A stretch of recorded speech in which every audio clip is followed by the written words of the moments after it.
الله. إن الحمد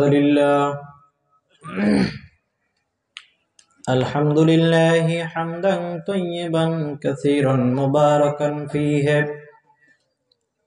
والصلاة والسلام على رسولنا ونبينا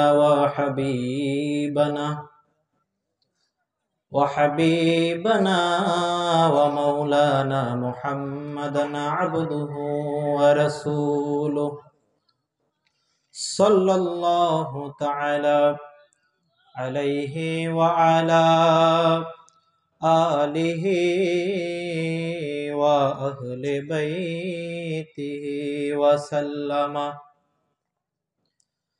الذي أرسل رسوله بالحق بشيرا ونذيرا وداعيا إلى الله بإذنه وسراجا وقمرا منيرا.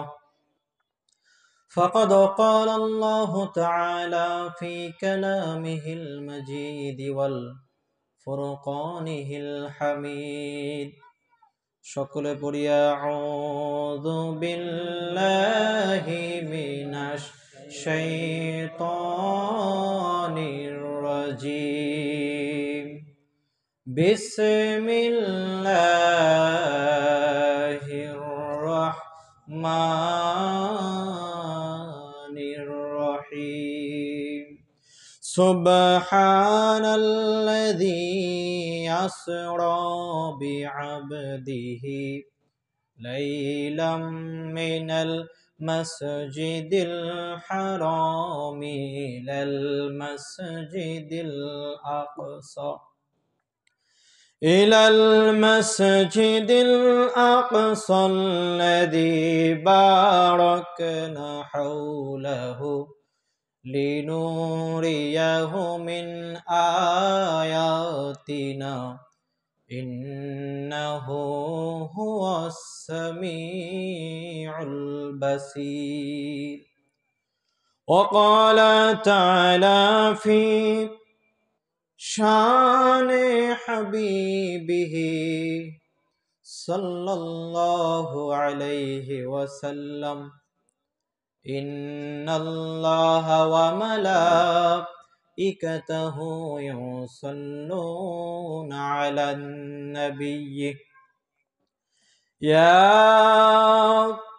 أيها الذين آمنوا صلوا عليه وسلموا تسليما. اللهم صل على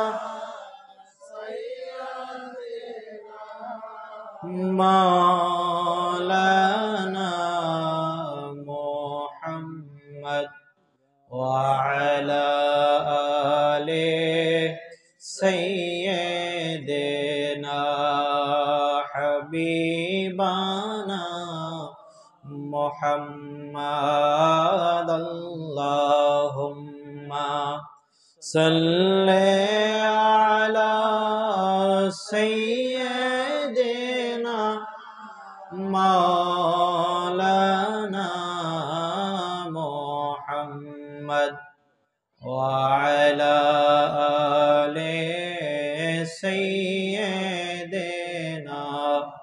حبيبنا محمد. কবে জানি ডাকাশিবে এই বাড়ি ঘর সারিতে, আপন কাপড় খুলে খুলে সাদা কাফন পরিতে। আল্লাহুম্মা সাল্লি আলা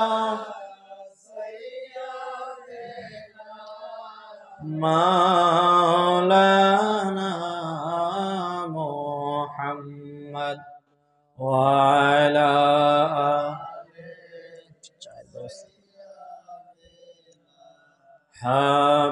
হাবিবানা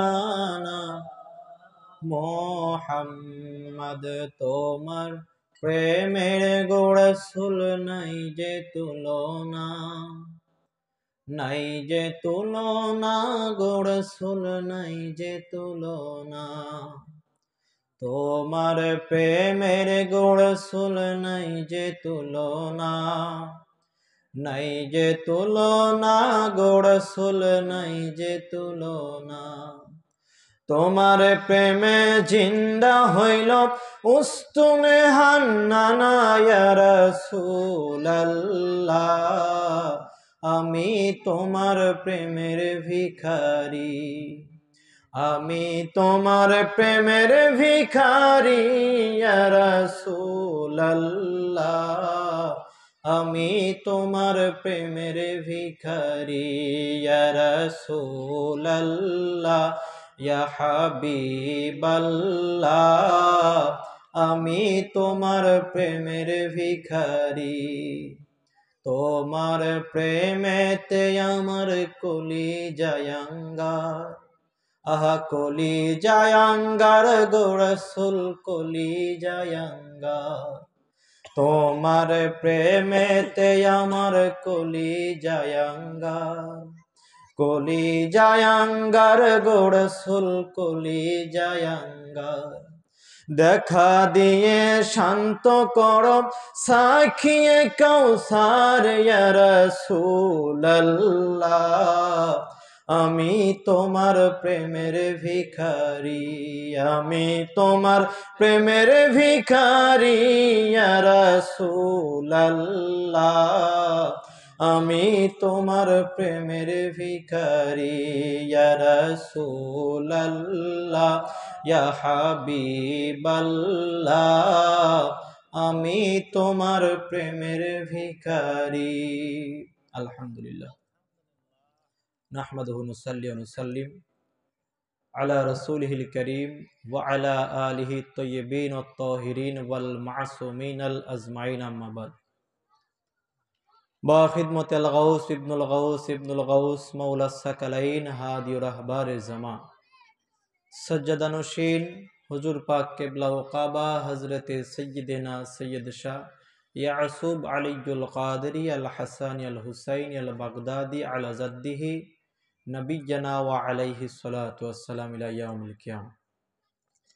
ঘিমোরা পূর্বপাড়া অত্র এলাকার মুসলমান আঞ্জুমানি কাদরিয়ার পীর ভাই এবং এলাকার যুবক ভাইদের অক্লান্ত পরিশ্রমে আয়োজিত এই আজিমুশান মাহফিলের সম্মানিত সভাপতি সাহেব, মঞ্চ উপবিষ্ট আছেন অত্র এলাকার মসজিদের ইমাম সাহেব, গণ্যমান্য ব্যক্তিবর্গ, সামনে উপবিষ্ট আমার বাবার বয়সী, দাদার বয়সী, দাড়ি পাকা মুরব্বীগণ, সমবয়সী আমার প্রাণপ্রিয় ভালোবাসার যুবক ভাইরা, স্নেহের কচিকাচা পর্দার আড়াল থেকে শুনছেন পর্দানিশীন মা ও বোনেরা, মাইকের আওয়াজ যতদূর যাচ্ছে প্রত্যেকের প্রতি জানাই আন্তরিক শুভেচ্ছা, অভিনন্দন, মোবারকবাদ।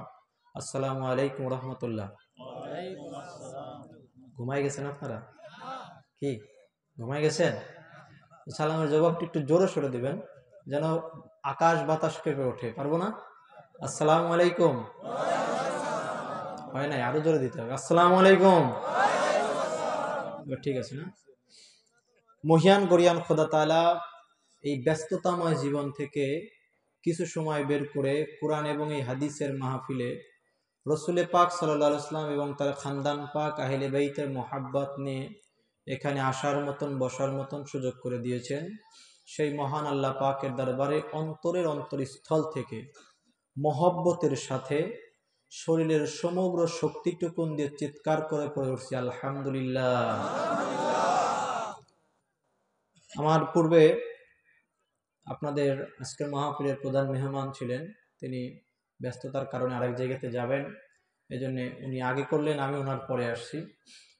উনি শবে বরাতের উপরে আলোচনা করেছেন, আমি যতদূর শুনতে পেলাম আসার পরে। তো আমি আপনাদের সামনে শবে মেরাজ এবং শবে বরাত দুটো মিলায় আলোচনা করতে চাচ্ছি। মানে দুটোই হচ্ছে আমাদের সমাজের মধ্যে এখন একটা বিতর্কিত ব্যাপার হয়ে গেছে, ঠিক কিনা বলেন? শবে মেরাজ প্লাস শবে বরাত, শুধু শবে বরাত নিয়ে কিন্তু মত পার্থক্য নেই, শবে মেরাজ নিয়েও আছে, যেটা গত মাসে গেল না, পরাপরই তো 2 মাস। তো আমি শবে মেরাজ প্লাস শবে বরাত এই দুটো মিলে একটা কম্বিনেশন করে খুব শর্ট সময়ের মধ্যে আপনাদেরকে ছেড়ে দেওয়ার চেষ্টা করবো ইনশাল্লাহ, নাকি বলেন? হ্যাঁ, বিরক্ত হচ্ছেন আপনারা নাকি? রাত অনেক হয়ে গেছে, সবে মাত্র 10:30 বাজে ভাই, এখন তো পুরো রাত পড়ে আছে না। আল্লাহ রাব্বুল আলামিন রসুল পাক সাল্লাল্লাহু আলাইহি ওয়াসাল্লামের মেরাজ সম্পর্কে আলোচনা করতে গিয়ে কুরআনুল কারীমের সূরা বনী ইসরাঈলের 1 নম্বর আয়াতের মধ্যে আল্লাহ তাআলা উল্লেখ করছেন, সুবহানাল্লাযী আসরা বিআবদিহি লাইলাম মিনাল মাসজিদিল হারামি ইলাল মাসজিদিল আকসা আল্লাযী বারাকনা হাওলাহু লিনুরিয়াহু মিন আয়াতিনা ইন্নাহু হুয়াস সামিউল বাসীর।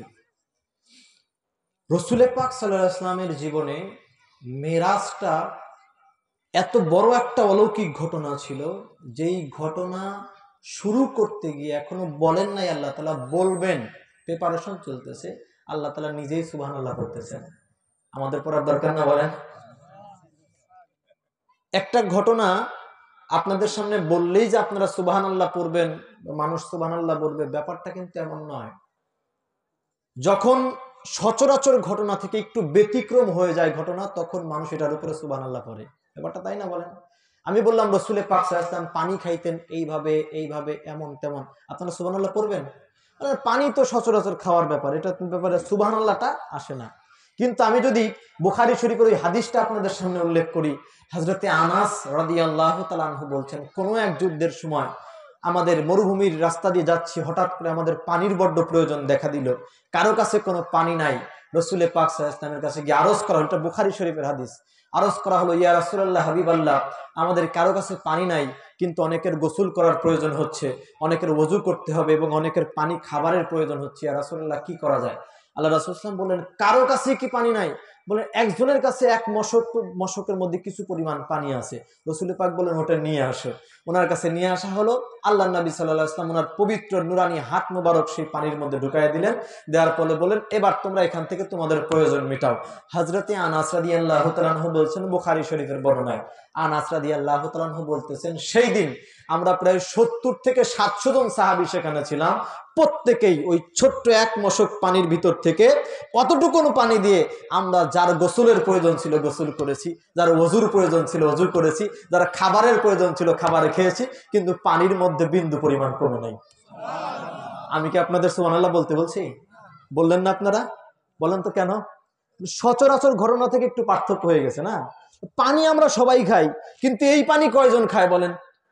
যে এক মশক পানির ভিতরে শুধু রসুল পাকের হাতটা ঢুকাই দিয়েছেন, উনি ডুবাই দিয়েছেন। 70 থেকে 700 জনের মতন সাহাবী যার গোসলের প্রয়োজন হয়েছে গোসল করছে। বুঝতেছেন? এক গ্লাস পানি যদি আপনারা দিয়ে বলি গোসল করেন, পারবেন আপনি? কি বলেন, পারবেন? তো সেখানে এক গ্লাস পানির মধ্যে আমার নবী হাত ডুবাই দিলেন। 70 থেকে 700 জন সাহাবী গোসল করলেন, ওযু করলেন, খাইলেও তাও পানি কমে না। এটা হচ্ছে সুবহানাল্লাহর ব্যাপার না? মানে যেই ঘটনাটা স্বাভাবিক থেকে একটু অন্যরকম, অলৌকিকতা যার মধ্যে থাকে, ওই ঘটনা শুনলে আমরা সুবহানাল্লাহ পড়ি। বলবো সুবহানাল্লাহ যে পড়েন আপনারা, এটার দলিল কোথায় পাইলেন, কে শিখাইছেন? বলে আমার আল্লাহ কুরআনে শিখাইতেছেন। মেরাজের আলোচনা করতে গিয়ে যে শোনো, যখন অলৌকিক ঘটনা শুনবা তখন সুবহানাল্লাহ পড়বা। আমার আল্লাহ নিজে সুবহানাল্লাহ পড়ে তারপরে মেরাজের আলোচনা করতেছেন। ভাই তাহলে এইটা কি কম অলৌকিক ঘটনা বলেন ভাই? আমার ভাইয়েরা, আমার বন্ধুরা, আল্লাহ রাব্বুল আলামিন কুরআনুল কারীমের মধ্যে আমার রাসূল সাল্লাল্লাহু আলাইহি ওয়াসাল্লামের মেরাজের আলোচনা করতে গিয়ে প্রথমে লাইনটা এভাবে শুরু করলেন, সুবহানাল্লাযী আসরা বিআবদিহি লাইলাম মিনাল মাসজিদিল হারামি ইলাল মাসজিদিল আকসা আল্লাযী বারাকনা হাওলাহু লিনুরিয়াহু মিন আয়াতিনা ইন্নাহু হুয়াস সামিউল বাসীর। জোরে বলা যাবে কিনা আল্লাহু আকবার? আল্লাহ রাব্বুল আলামিন বললেন, পবিত্র সেই সত্তা যিনি তার বান্দাকে রাত্রি বেলায় মসজিদুল হারাম থেকে মসজিদে আকসাতে নিয়ে গেছেন, বাইতুল্লাহ শরীফ থেকে কোথায় সেই জেরুজালেম, কত শত মাইল দূরের রাস্তা। আমার আল্লাহ রাব্বুল আলামিন নিজে বলতেছেন আমি আমার বান্দাকে নিয়ে গেছি। কেমন আজব ব্যাপার! আমার নবী দুনিয়াতে সব এটা বললেন না যে আমি নবী মেরাজ করতে গিয়েছিলাম। আমার নবী দুনিয়াতে সেটা বললেন না যে আমি নবী আরশে আজিমে গিয়েছিলাম। এটা আমার নবী বলতেছেন না, বরং আমার আল্লাহ বলতেছেন নবী আপনি শোনেন, যদি আপনি বলেন আপনি আরশে আজিমে গিয়েছিলেন, দুনিয়ার মানুষ প্রশ্ন করবে আপনি তো আমাদের মতোই দেখতে, আমাদের মতোই ঘুমান, আমাদের মতোই খান, দেখতে তো আমাদের মতোই রক্তে মাংসে গড়া চামড়ার মানুষের মতো লাগে, আপনি কেমনে অত দূরে গেলেন? আমার আল্লাহ তাআলা বলতেছেন ইয়া রাসূলুল্লাহ, হাবিবাল্লাহ, আপনার দিকে কেউ প্রশ্ন করবে এটা আমি আল্লাহ মানতে পারবো না।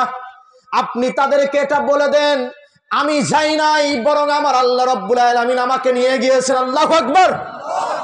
আমার নবী এটা বলতেছেন না আমি গিয়েছি, বরং আমার আল্লাহ বলতেছেন আমি আমার নবীকে নিয়ে এসেছি।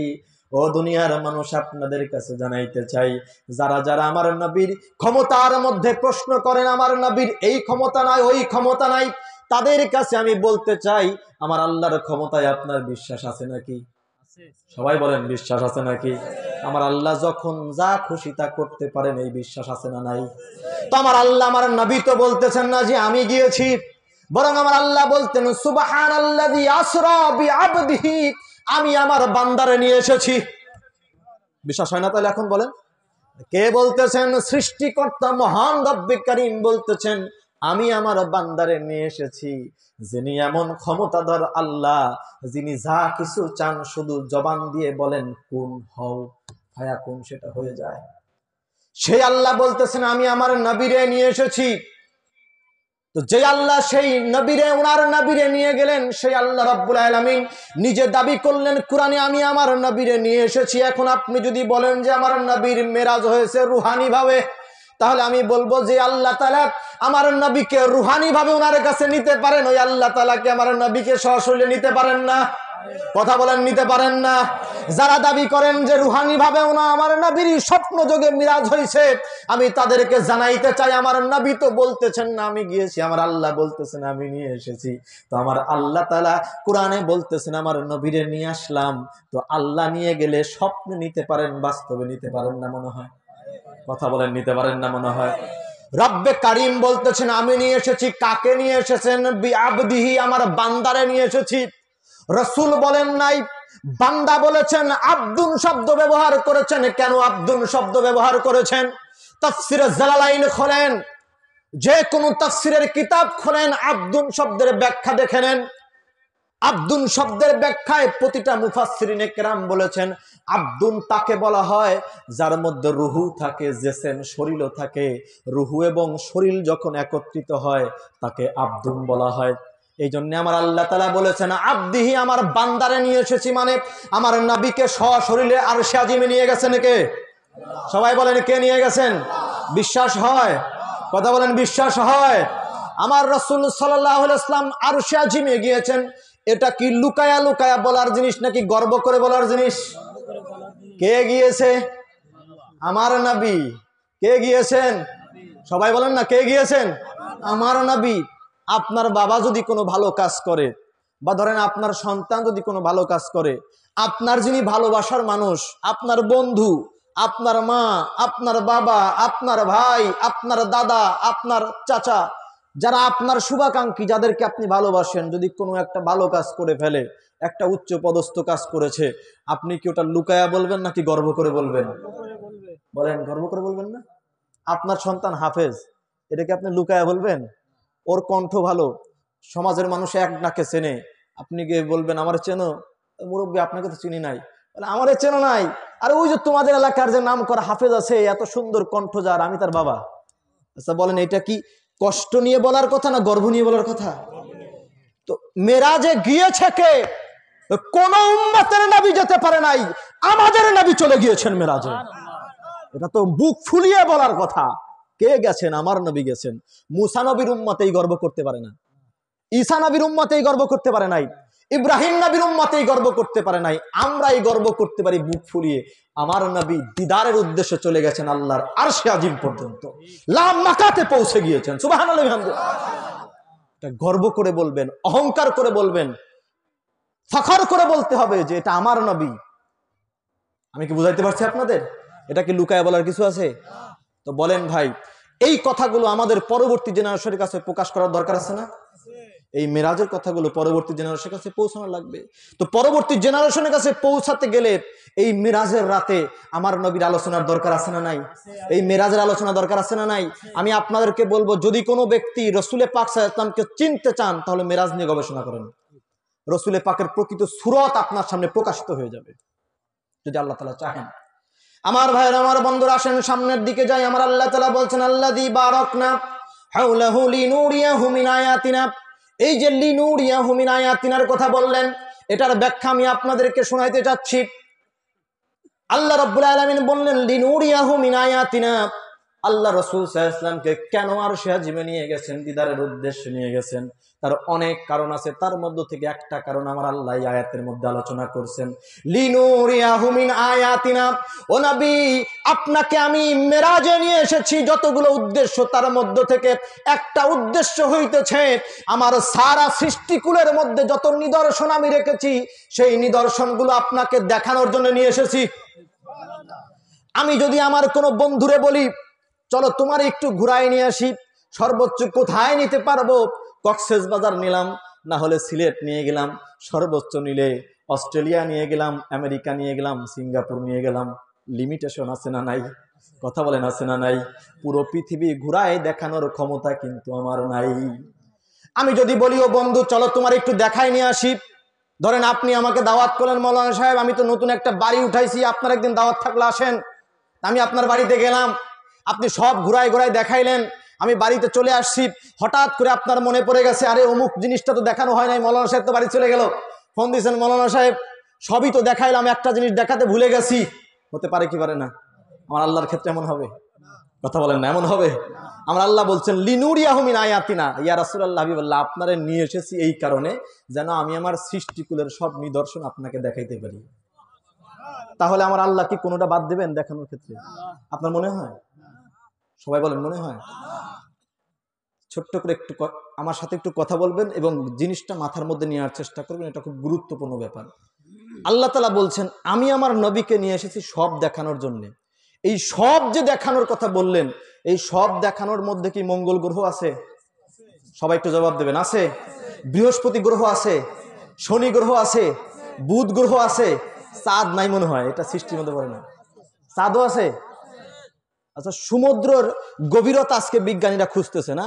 আটলান্টিক মহাসাগরের গভীরতা এখনো খুঁজেই পায় নাই বিজ্ঞানীরা, বলে এত গভীরে। প্রশান্ত মহাসাগরের গভীরতা খুঁজছে, ভারত মহাসাগরের গভীরতা খুঁজছে, আটলান্টিক মহাসাগরের গভীরতা সব থেকে বেশি। আচ্ছা বলেন, ওই যে গভীরতাটা পাইলো খুঁজে, সমুদ্রের কথা বলতেছি, গভীরতাটা পাইলো, গভীরতা পাইলো কিভাবে? তার মানে নিচে মাটি আছে। এই যে কথা বলে না, মাটি না থাকলে গভীরতা পাওয়া যায়? তার মানে নিচে কি পাইছে? আচ্ছা, মাটি যদি পায়, আমাদের এটা তো মাটি না, এর নিচে আল্লাহর সৃষ্টি আছে না? সমুদ্রের নিচে গিয়ে যদি মাটি পায়, তার মানে ওই মাটির নিচে আরো সৃষ্টি আছে না আল্লাহ? জোরে বলেন না ভাই। আমার আল্লাহ তাআলা বলতেছেন লিনুরিয়াহু মিন আয়াতিনা। ইয়া রাসূলুল্লাহ, হাবিবাল্লাহ, আপনাকে আমি নিয়ে এসেছি আমার সৃষ্টিকুলের সব নিদর্শন দেখানোর জন্য। আমার নবীকে যখন নিদর্শন সব কিছু দেখাতে চাইলেন আমার আল্লাহ রাব্বুল আলামিন, তাহলে সমুদ্রের গভীরে গিয়ে ওই যে মাটি পায় বিজ্ঞানীরা তার নিচে যাইতে পারে নাই, তার নিচেও তো আমার আল্লাহর সৃষ্টি রয়েছে। ওই জায়গাতে আমার আল্লাহ রাব্বুল আলামিন আমার নবীরে নিচে কিনায় নাই। কথা বলেন, নিচে কিনায় নাই। তার মানে আমার ভাইয়ের, আমার বন্ধুরা, আমার আল্লাহ তাআলা এমনি এমনি বলেন নাই ওয়ামা আরসালনাকা ইল্লা রাহমাতাল লিল আলামিন। পড়েন আল্লাহু আকবার। এমনি এমনি পড়েন না ইয়া রাসূলুল্লাহ, হাবিবাল্লাহ, আপনাকে সমগ্র জাহানের রহমত বানাইছি। শুধু পৃথিবীর রহমত নয়, শুধু পৃথিবীর রহমত নয়, পৃথিবী তো একটা ছোট্ট একটা জায়গা। আমার আল্লাহ তাআলার এই পৃথিবীর মতো হাজার পৃথিবী আমার আল্লাহ রাব্বুল আলামিন সৃষ্টি করে রেখেছেন। আজকে বিজ্ঞানীরা চাঁদে যাইতেছে, বিজ্ঞানীরা রকেটে চড়ে যাইতেছে মঙ্গল গ্রহে, বিজ্ঞানীরা যাইতেছে বৃহস্পতি গ্রহে, বিজ্ঞানীরা খুঁজে পায় শনি গ্রহ, বুধ গ্রহ। আরে বিজ্ঞানীরা 1450 বছর পরে এসে যেই গ্রহগুলো খুঁজে পাইতেছে, আমার নবী 1450 বছর আগে ওই সব গ্রহ থেকে ঘুরে আসছেন। সুবহানাল্লাহ, আসতে পারেন ভাই? 1450 বছর আগে আমার নবী ওই সব গ্রহ থেকে ঘুরে আসছেন। আপনি যদি বলেন আমার নবী ওই সব গ্রহে কেন যাবেন, আমি বলবো আমার আল্লাহ বলছেন লিনুরিয়াহু মিন আয়াতিনা, আমার নিদর্শনের সব আমি আপনাকে দেখানোর জন্য নিয়ে আসছি। তো ওইগুলো যদি আল্লাহর সৃষ্টি হয়, আল্লাহ তাআলা দেখাইছে কি দেখায় নাই? আর একটা জিনিস আপনাদেরকে বলি, আমার নবী তো সব জাহানের জন্য রহমত। এই পৃথিবীর মতো যদি হাজার পৃথিবী থাকে, প্রতিটা পৃথিবীর জন্য আমার নবী রহমত। তাহলে কথা হলো শুধু পৃথিবীতে আমার নবী আসলেন, মঙ্গল গ্রহে গেলেন না, বৃহস্পতি গ্রহে গেলেন না, শনি গ্রহে গেলেন না। ওই সকল গ্রহে তো আল্লাহ তাআলার কিছু প্রাণী বসবাস করে। তারা যদি কিয়ামতে আল্লাহর কাছে বলে, রব্বুল আলামিন আপনি কোরআনে বলেছেন আপনার নবী সমগ্র জাহানের জন্য রহমত, কিন্তু পাঠাইছেন শুধু পৃথিবীতে, আমরা কি দোষ করছি? আপনার নবী তো আমাদের জন্যও রহমত, আমাদেরও তো ইচ্ছা করে আপনার নবীর একটু দেখার, কিন্তু আপনি তো আমাদের কাছে পাঠান নাই। বলতে পারে কি পারে না? যেহেতু তিনি সারা জাহানের রহমত আছেন, সমগ্র সৃষ্টিকুলের জন্য রহমত, আমার আল্লাহ তাআলা এই অপশনটাই রাখেন নাই যেন কোন জায়গার কোন সৃষ্টিকুল কোনোদিনও বলতে পারবে না রব্বুল আলামিন আপনি আপনার নবীকে আমাদের জন্য রহমত করে পাঠাইছিলেন, কিন্তু আমাদের কাছে পাঠান নাই, আমাদের সাথে অন্যায় করছেন, শুধু পৃথিবীর মধ্যে পাঠাই দিয়েছেন। এই কথা বলার অপশন আমার আল্লাহ রব্বুল আলামিন রাখলেন না। কি করলেন? বলছেন লিনুরিয়াহু মিন আয়াতিনা, আমি আমার আয়াতগুলো, আমি আমার নিদর্শনগুলো, সৃষ্টিকুলের যা কিছু আছে সমগ্র কিছু আপনাকে দেখাইছি। আমি কি বুঝাইতে পারতেছি আপনাদের? সমগ্র কিছু যদি আমার আল্লাহ তাআলা আমার নবীকে দেখান, তাহলে আমার নবীর কাছে আর কোনো কিছু কি গায়েব থাকলো? কথা বলেন, অজানা থাকলো? ওই সমুদ্রের অতল গহ্বরে যে মাটি আছে, ওই মাটির নিচে যে সৃষ্টি আছে, আমার নবী সেটা জানে কি জানে না? তাহলে সব যদি আমার নবী জানেন, তাহলে এটা কি বলা যায় আমার নবী গায়েব জানেন? বলা যায়? কারণ আমার আল্লাহ তাআলা তো আমার নবীর কাছে কোনো ঢাকা সাফাই রাখেন নাই। আমার আল্লাহ বলছেন সব প্রকাশ করে দিছি ইয়া রাসূলুল্লাহ, মিরাজে এনে আপনাকে স্বচক্ষে সব দেখাইছি। একটা হচ্ছে আমার আল্লাহ আমার নবীর কাছে মেসেজ দিয়ে সব জানানো, ওনাকে জানানো, উনি শুনলেন, জানলেন। আর একটা হচ্ছে নিজের চোখে দেখে জানা। তা আমার আল্লাহ বলতেছেন আমার নবীরে মিরাজে নিয়ে আসছি যাতে আমার নবী সব নিজের চোখে দেখতে পারেন। পড়েন সুবহানাল্লাহ। তা আমার নবী গায়েব জানেন, শুনে শুনে জানেন না, বরং নিজের চোখে দেখে তারপরে জানেন। নিজের চোখে দেখে তারপরে আমার রাসূল সাল্লাল্লাহু আলাইহি ওয়াসাল্লাম জানেন। আমার ভাইরা, আল্লাহ রাব্বুল আলামিন কুরআনে পাকের মধ্যে বলতেছেন, কষ্ট হচ্ছে আপনাদের? কুরআনে পাকের মধ্যে বলতেছেন, সূরার নাম সূরা জিন, আয়াত নাম্বার 26 এবং 27 আমার আল্লাহ তাআলা বলছেন আলিমুল গায়বি ফালা ইউযহিরু আলা গায়বিহি আহাদান ইল্লা মান ইরতাদা মির রাসূল। পড়েন আল্লাহু আকবার। আল্লাহ রাব্বুল আলামিন বলছেন আলিমুল গায়ব, গায়বের মালিক আমি আল্লাহ তাআলা, ফালা ইউযহিরু আলা গায়বিহি আহাদা, আমি আমার এই গায়েবে কারো কাছে প্রকাশ করি না। কুরআন বলতেছে। এই আয়াত পড়ে আজ আমার সমাজের কিছু মানুষ, আমার কিছু ভাইরা, তারাও আমাদের ভাই মুসলমান, এই আয়াত পড়ে কিছু মানুষ বলতেছে তোমরা বলো নবী গায়েব জানে। আমার আল্লাহ কোরআনে বলতেছেন ফালা ইউযহিরু আলা গায়বিহি আহাদা, আমি আমার গায়েব কারো কাছে প্রকাশ করি না। তো তোমরা তো কোরআনের বিরুদ্ধে বলতেছো। আমি আপনাদেরকে পায়ে হাত দিয়ে এটা অনুরোধ করতে চাই ভাই, এক আয়াত পড়ে থেমে যাবেন না, থেমে যাবেন না, তারপরের আয়াতটাও আপনার পড়া লাগবে। কথা বলেন না কেন ভাই? হ্যাঁ, এক আয়াত পড়ে আপনি ফতোয়া দিয়ে দিলেন, তারা পরের আয়াত পড়লেন না। আমার আল্লাহ তাআলা বলতেছেন পরের আয়াতে গিল্লা মানিরি তাদামির রাসূল, দুনিয়ার মানুষ শোনো, আমি আল্লাহ তাআলা আমার গায়েব কারো কাছে প্রকাশ করি না, শুধুমাত্র কেবলমাত্র আমার মনোনীত রাসূলগণ ব্যতীত। পড়েন সুবহানাল্লাহ। আমার আল্লাহ তাআলার সিস্টেম এটা, নেগেটিভ দিয়ে শুরু করেন, পজিটিভে শেষ করেন। নেগেটিভ দিয়ে শুরু করেন, পজিটিভে শেষ করেন। লা ইলাহা, কোনো মাবুদ নাই। তারপরে কি বললেন? ইল্লাল্লাহ, আল্লাহ ব্যতীত। তার মানে আপনি কি বলবেন? কোনো আল্লাহ নাই এটা বলবেন না? কি বলবেন? আল্লাহ ছাড়া কোনো মাবুদ নাই এটা বলবেন না? তাহলে এই আয়াতের অর্থ কি হবে? আল্লাহ রাব্বুল আলামিন তার মনোনীত রাসূলগণ ব্যতীত কারো কাছে গায়েব প্রকাশ করেন না, এটা হচ্ছে এর অর্থ। আমার এক টিচার আমাকে শিখাইছিলেন, এই উদাহরণটা আমি মাঝে মাঝে অনেক জায়গায় দিয়ে থাকি। উনি একবার ব্ল্যাকবোর্ডে এসে লিখেছেন, এখানে থুতু ফেলিবেন, নিচে এসে লিখছেন না, ফেলিলে 100 টাকা জরিমানা। তো ধরেন কোনো দেওয়ালের উপর এটা লেখা আছে, এখানে থুতু ফেলিবেন, তা আপনিও প্রথম লাইন পড়লেন, পড়ার পর এখানে থুতু ফেলেছেন। এখন বাড়িওয়ালা সে ধরছে, এই দাঁড়াও, তুমি এখানে থুতু ফেললে কেন? বলে আপনি তো লিখে রাখছেন এখানে থুতু ফেলিবেন, এই জন্য ফেললাম। নিচের লাইন পড়ছো না? তো নিচের লাইন পড়ো। না, খাইছে। নিচে যে না লেখা সেটা তো দেখি নাই। বুঝতেছেন আমার কথা? নিচে তো না লেখা আছে না, এটা তো দেখি নাই, কি একটা কাজ হয়ে গেল। বলে না, শুধু এই নাটা দেখলে হবে না, তারপরে টুক পড়ো, তারপরে কি লেখা আছে, ফেলিলে 100 টাকা জরিমানা। খাইছে এবার পকেট থেকে 100 টাকা দিয়ে।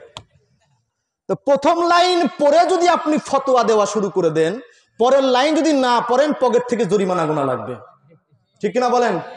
তো ব্যাপারটা হচ্ছে তাই। আল্লাহ তাআলা বলতেছেন, আমার আল্লাহ তাআলা বলছেন আমি আমার গায়েব কারো কাছে প্রকাশ করি না।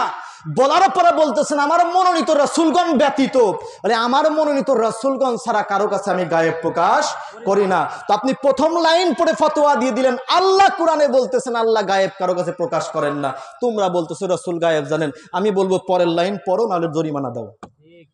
পরের লাইন আগে পড়ো, না হলে কি করো, জরিমানা দাও। তোমার জরিমানা হয়ে গেছে যে তুমি কোরআনের পুরোটা না পড়ে ফতোয়া দেওয়া শুরু করে দিয়েছো। আমার আল্লাহ রাব্বুল আলামিন এটা বলতেছেন না যে আমি আমার গায়েব কারো কাছেই প্রকাশ করি না, ব্যাপারটা এমন নয়। আমার আল্লাহ বলছেন আলিমুল গায়েব, গায়েবের মালিক আমি আল্লাহ তাআলা, ফালা ইউযহিরু আলা গায়বিহি আহাদা, আমি আমার এই গায়েব কারো কাছে প্রকাশ করি না। বলার পরে আমার আল্লাহ বলছেন ইল্লা মানির তাদামির রাসূল, তবে রাসূলদের মধ্য থেকে যারা আমার পছন্দের হয়, যারা আমার ভালোবাসার হয়, আমি তাদের কাছে আমার গায়েবগুলো প্রকাশ করে দেই। পড়েন সুবহানাল্লাহ। তাহলে আমি যদি আপনাদেরকে বলি আল্লাহর এই পছন্দের রাসূলদের ভিতরে আমার নবী মনে হয় নাই? কথা বলেন, আমার নবী মনে হয় নাই? আছে আমার নবী। বলে কোন লেভেলে আছে? আমার আল্লাহ তাআলা সৃষ্টিকুলের মধ্যে যদি কাউকে পছন্দ করে থাকেন সেটা হচ্ছে আমার নবী। বলে অন্য কার কাছে প্রকাশ করেছেন কি করেন নাই সেটা বড় কথা নয়। আমার আল্লাহর সব থেকে পছন্দের, সব থেকে ভালোবাসার যিনি, তিনি হচ্ছেন মুহাম্মদুর রাসূলুল্লাহ সাল্লাল্লাহু আলাইহি ওয়াসাল্লাম। তো আমার আল্লাহ যদি গায়েব কারো কাছে প্রকাশ করেন, আমার নবীর কাছে করেছেন, এটা কোরআন সাক্ষ্য দিচ্ছে। কিন্তু আপনি মানতে পারতেছেন না, কি আজব ব্যাপার। আমার আল্লাহ তাআলা কোরআনের আরেক আয়াতের মধ্যে কি বলছেন, সূরা আলে ইমরানের 179 নম্বর আয়াত, ওমা কানাল্লাহু লিইউতলিআকুম আলাল গায়বি ওয়ালাকিন্নাল্লাহা ইয়াজতাবি মির রাসূলিহি মাইয়াশাউ। আল্লাহ তাআলা বললেন, মহান আল্লাহ তাআলার এটা শান নয় যে তিনি তার গায়েব কাউকে দান করবেন, গায়েব কারো কাছে প্রকাশ করবেন। ওয়ালাকিন্নাল্লাহা ইয়াজতাবি মির রাসূলিহি মাইয়াশাউ, তবে উনি ওনার রাসূলদের ভিতর থেকে যাকে ইচ্ছা তার কাছে ওনার গায়েবগুলো প্রকাশ করে দেন। পড়েন সুবহানাল্লাহ। এইটা মনে হয় কাদরিয়া তরিকার লোকের কথা। সবাই কথা বললেন না। এটা মনে হয় কাদরিয়া তরিকার লোকের কথা। এই কোরআনের সূরা আলে ইমরানের 179 নম্বর আয়াত মনে হয় কাদরিয়া তরিকার লোক এখানে সেট করছে। কথা বলেন না ভাই? হ্যাঁ, আজকে অনেকে বলে কাদরিয়া তরিকার লোকরা নাকি হাদিস বানায় বানায় বলে না। আমি বলবো আজকে কাদরিয়া তরিকার লোক কি কোরআনের আয়াত বানাইতেছে নাকি? কি বলেন ভাই? কোরআনের আয়াত বানাইতেছি? হ্যাঁ, কোরআন বলতেছে না, কোরআন বলতেছে আল্লাহ তাআলা কারো কাছে প্রকাশ করেন না। বলার পরে বলতেছেন আল্লাহর মনোনীত ব্যক্তিগণ ছাড়া এদের কাছে আল্লাহ তাআলা করেন, যাকে খুশি তার কাছে আল্লাহ তাআলা গায়েব প্রকাশ করেন। এরপরে বলছেন ফাআমিনু বিল্লাহি ওয়া রাসূলিহি, আল্লাহ এবং তার রাসূলের উপর ঈমানকে পাকাপোক্ত করো, ঈমানকে সহি করো, মজবুত করো, ঈমান আনয়ন করো এদের উপরে। এই কথার উপরে ঈমান আনতে বলতেছেন কে? কথা বলেন, ঈমান আনতে বলছেন কে? আমার নবী সবকিছু জানেন, এই কথার উপর ঈমান আনার হুকুম দিচ্ছেন মহান রব্বে কারীম। আপনি বলছেন আমার নবী জানেন না, আমার নবী জানেন না। আল্লাহ তাআলা বলতেছেন, এর কিন্তু কোরআনের কথা বলতেছি। সূরা নিসার 113 নম্বর আয়াত আল্লাহ তাআলা বলছেন ওয়ানজালাল্লাহু আলাইকাল কিতাবা ওয়াল হিকমাতা ওয়া আল্লামাকা মা লাম তাকুন তা'লাম। ইয়া রাসূলুল্লাহ, হাবিবাল্লাহ, আপনার কাছে যা কিছু অজানা ছিল সমগ্র কিছু আমি আল্লাহ আপনাকে জানাই দিয়েছি। যেটা অজানা আছে সেটা জানাই দিয়েছি। তো অজানাটা জানার পরে আরো কিছু অজানা থাকার কথা? সবাই বলেন না ভাই, থাকার কথা? আমার আল্লাহ তো বলছেন যা আপনার অজানা ছিল সব জানাই দিছি, তার মানে আর কোনো কিছু অজানা থাকার কথা? তো যখন আমার নবী সবই জানেন, তাহলে উনি গায়েবের খবর দিতে পারেন। আমি আপনাদেরকে এই জায়গাতে ক্লিয়ার করে দিয়ে যাই, কখনো কাদরিয়া তরিকার লোক আপনাকে এটা বলবে না যে আমার নবী গায়েবের মালিক আছেন। এটা বলবে না। আলিমুল গায়েব, গায়েবের মালিক আল্লাহ তাআলা, কিন্তু আমার আল্লাহ আমার নবীকে সব জানাই দিয়েছেন। আমার নবী গায়েবের খবর দেনেওয়ালা। আমার নবী গায়েবের খবর, সবাই বলেন গায়েবের খবর কেমনে দিলেন? লিনুরিয়াহু মিন আয়াতিনা, কারণ আমার আল্লাহ সব দেখাইছেন ওনারে। কি করছেন বলেন না? সব দেখাইছেন। আর একটা উদাহরণ যদি দিই আরো ক্লিয়ার হবেন, কষ্ট হচ্ছে আপনাদের। হ্যাঁ, আল্লাহ তাআলা সূরা আনআমের ৩৮ নম্বর আয়াতে বলছেন, মা ফাররাতনা ফিল কিতাবি মিন শাইইন, এই কিতাবের মধ্যে, কোরআনের মধ্যে এমন কিছু নাই যেটা আমি দেই নাই। এটা তো বিশ্বাস করেন নাকি, যে কোরআনের মধ্যে এমন কিছু নাই যেটা আল্লাহ দেন না? এটা কি বিশ্বাস করেন তো ভাই সবাই? এটা তো কোরআন বলতেছে। আচ্ছা, কোরআনটা নাজিল হয়েছে কার উপরে বলেন সবাই? কোরআনে যদি এমন কিছু নাই যেটা আল্লাহ উল্লেখ করেন নাই, যদি তাই হয়, কোরআনটা আমার নবীর কাছে আসছে, তাহলে আমার নবীর কাছে এমন কিছু নাই যেটা আল্লাহ প্রকাশ করেন নাই। ক্লিয়ার হয়ে গেল না বলেন ভাই? কোরআনটা কার কাছে আসছে? আমার নবীর কাছে। আমার নবী সব জানেন, বলেন না ভাই? জানেন। আসতেছি সামনে, আরো সামনের দিকে যাব, কষ্ট নিয়েন না ভাই। হ্যাঁ, সামনের দিকে আরো যাব, আসতেছি। রসুল পাক সাল্লাল্লাহু আলাইহি ওয়াসাল্লামের শান আজকে আপনাদের সামনে তুলে ধরবো ইনশাআল্লাহ। আহলে বাইতের শান তো আমরা বলি সবসময়, যেহেতু মেরাজের আলোচনা আজকে টপিকস নিয়েছি, তো মেরাজকে আপনাদের সামনে একটু তুলে ধরার চেষ্টা করি। মেরাজের রাতে আজকে রসুল পাক সাল্লাল্লাহু আলাইহি ওয়াসাল্লামকে আমরা চিনি না, ওনার সম্পর্কে আমাদের জ্ঞানের পরিধির স্বল্পতা হয়ে গেছে। আল্লাহ রসুল সাল্লাল্লাহু আলাইহি ওয়াসাল্লামের মিরাজ সম্পর্কে বলতে গিয়ে আপনাদেরকে ওইদিকে নিয়ে গেছিলাম, যে আল্লাহ তাআলা আমার নবীকে মিরাজ নিয়ে কি করেছেন বলে সব সৃষ্টিকুলের সব জানাইয়া দিয়েছেন। সব যখন জানানো শেষ, সব যখন দেখানো শেষ, সব গায়েব যখন আমার নবীর কাছে প্রকাশ হয়ে গেছে, একটা গায়েব কিন্তু এখনো প্রকাশ হয় নাই, তিনি হচ্ছেন মহান আল্লাহ রাব্বুল আলামিন। এই জিনিসটা কি কখনো মাথায় নিয়েছেন?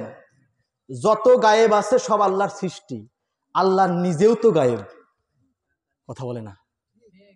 আল্লাহ নিজেও তো গায়েব, ওনার আমরা দেখতে পারি? উনি গায়েব না? ওনার সৃষ্টিকুলের যত গায়েব আছে সব আল্লাহর রাসূল সাল্লাল্লাহু আলাইহি ওয়াসাল্লামের কাছে আল্লাহ প্রকাশ করলেন। সর্বশেষ আরশে আজিমে ডেকে নিলেন, ইয়া রাসূলুল্লাহ, হাবিবাল্লাহ, আমার সৃষ্টিকুলের যত গায়েব আমি রেখেছি সব প্রকাশ করলাম, এখন একটা গায়েব এখনো বাকি আছে আপনার কাছে প্রকাশ করার, সেটা আমি আল্লাহ নিজে, যাকে আল্লাহ, যে আল্লাহকে কোনো ফেরেশতাকুল কখনো দেখে নাই, কোনো নবী রাসূল কখনো দেখে নাই, কোনো ওলিয়া উলিয়া গাউস কুতুব দেখে নাই, যেই আল্লাহ নিজে গায়েব হয়ে রয়েছেন, ইয়া রাসূলুল্লাহ, হাবিবাল্লাহ, সব গায়েব আপনার কাছে প্রকাশ করে, এবং শ্রেষ্ঠ গায়েব আরশে আজিমে আপনাকে নিয়ে আসলাম আল্লাহর গায়েবকে প্রকাশ করে দেওয়ার জন্য। আমার আল্লাহ নিজের গায়েবকে রাসূলুল্লাহর কাছে প্রকাশ করে দিলেন। তো যখন আল্লাহ নিজেকে আমার নবীর কাছে প্রকাশ করেছেন, আর কোন গায়েব আমার নবীর কাছে থাকার কথা, অজানা থাকার কথা বলেন? আল্লাহ নিজের গায়েবকে আমার নবীর কাছে প্রকাশ করে দিয়েছেন। নিজে যে গায়েব ছিলেন, অদৃশ্য ছিলেন, নিরাকার ছিলেন, যাকে দেখা যায় না, ছোঁয়া যায় না, ধরা যায় না, সেই দেখা না যাওয়া, ছোঁয়া না যাওয়া, ধরা না যাওয়া আল্লাহ আমার নবীর সামনে সূরত খুলে দিয়েছেন। এর থেকে বড় গায়েব আর কি হতে পারে বলেন? যেখানে সৃষ্টিকর্তা নিজের গায়েব খুলে দিয়েছেন, তো উনার সৃষ্টিকুলের মধ্যে আর গায়েব কিছু থাকে? এটা মেনে নেওয়ার নাম ঈমান, এটা বিশ্বাস করার নাম ঈমান। এজন্য আল্লাহ তাআলা বলছেন, ফাআমিনু বিল্লাহি ওয়া রাসূলিহি, আল্লাহ এবং তার রাসূলের উপর ঈমান আনো।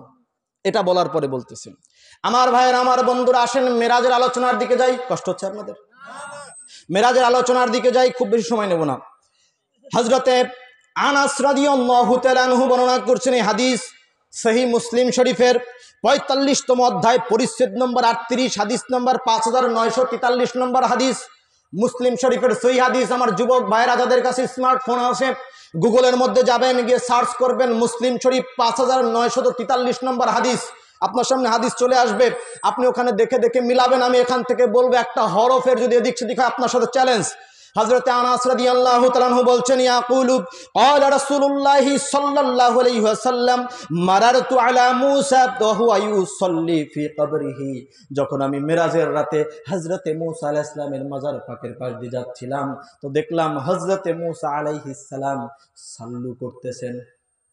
এই যে সাল্লু করতেছেন, ইউসাল্লি ফি কবরিহি বললেন, সাল্লু করতেছেন, উনি সালাত করতেছেন। এই সালাতের অর্থ অনেকে নামাজ করে থাকেন, এখানে আমার ভাইয়েরা আমি বলবো, এখানে নামাজ অর্থ হয় কেমনে? নামাজ তো দুনিয়াতে আপনি হায়াতে যতদিন থাকবেন ততদিন আপনার জন্য নামাজ জায়েজ আছে, নামাজ আপনার জন্য নির্দেশনা আছে। দুনিয়া থেকে চলে যাওয়ার পরে তো আর কোনো নামাজের নির্দেশনা নাই, আছে নাকি বলেন? কবরে যাওয়ার পর নামাজ আছে নাকি বলেন? কবরে যাওয়ার পরে যদি নামাজ পড়া লাগে তো দুনিয়ার মানুষ বলবে দুনিয়াতে নামাজ পড়তে চাই না, আবার কবরে যাওয়া নাকি নামাজ পড়া লাগে, কবরেই যাবো না। কি বলেন ভাই?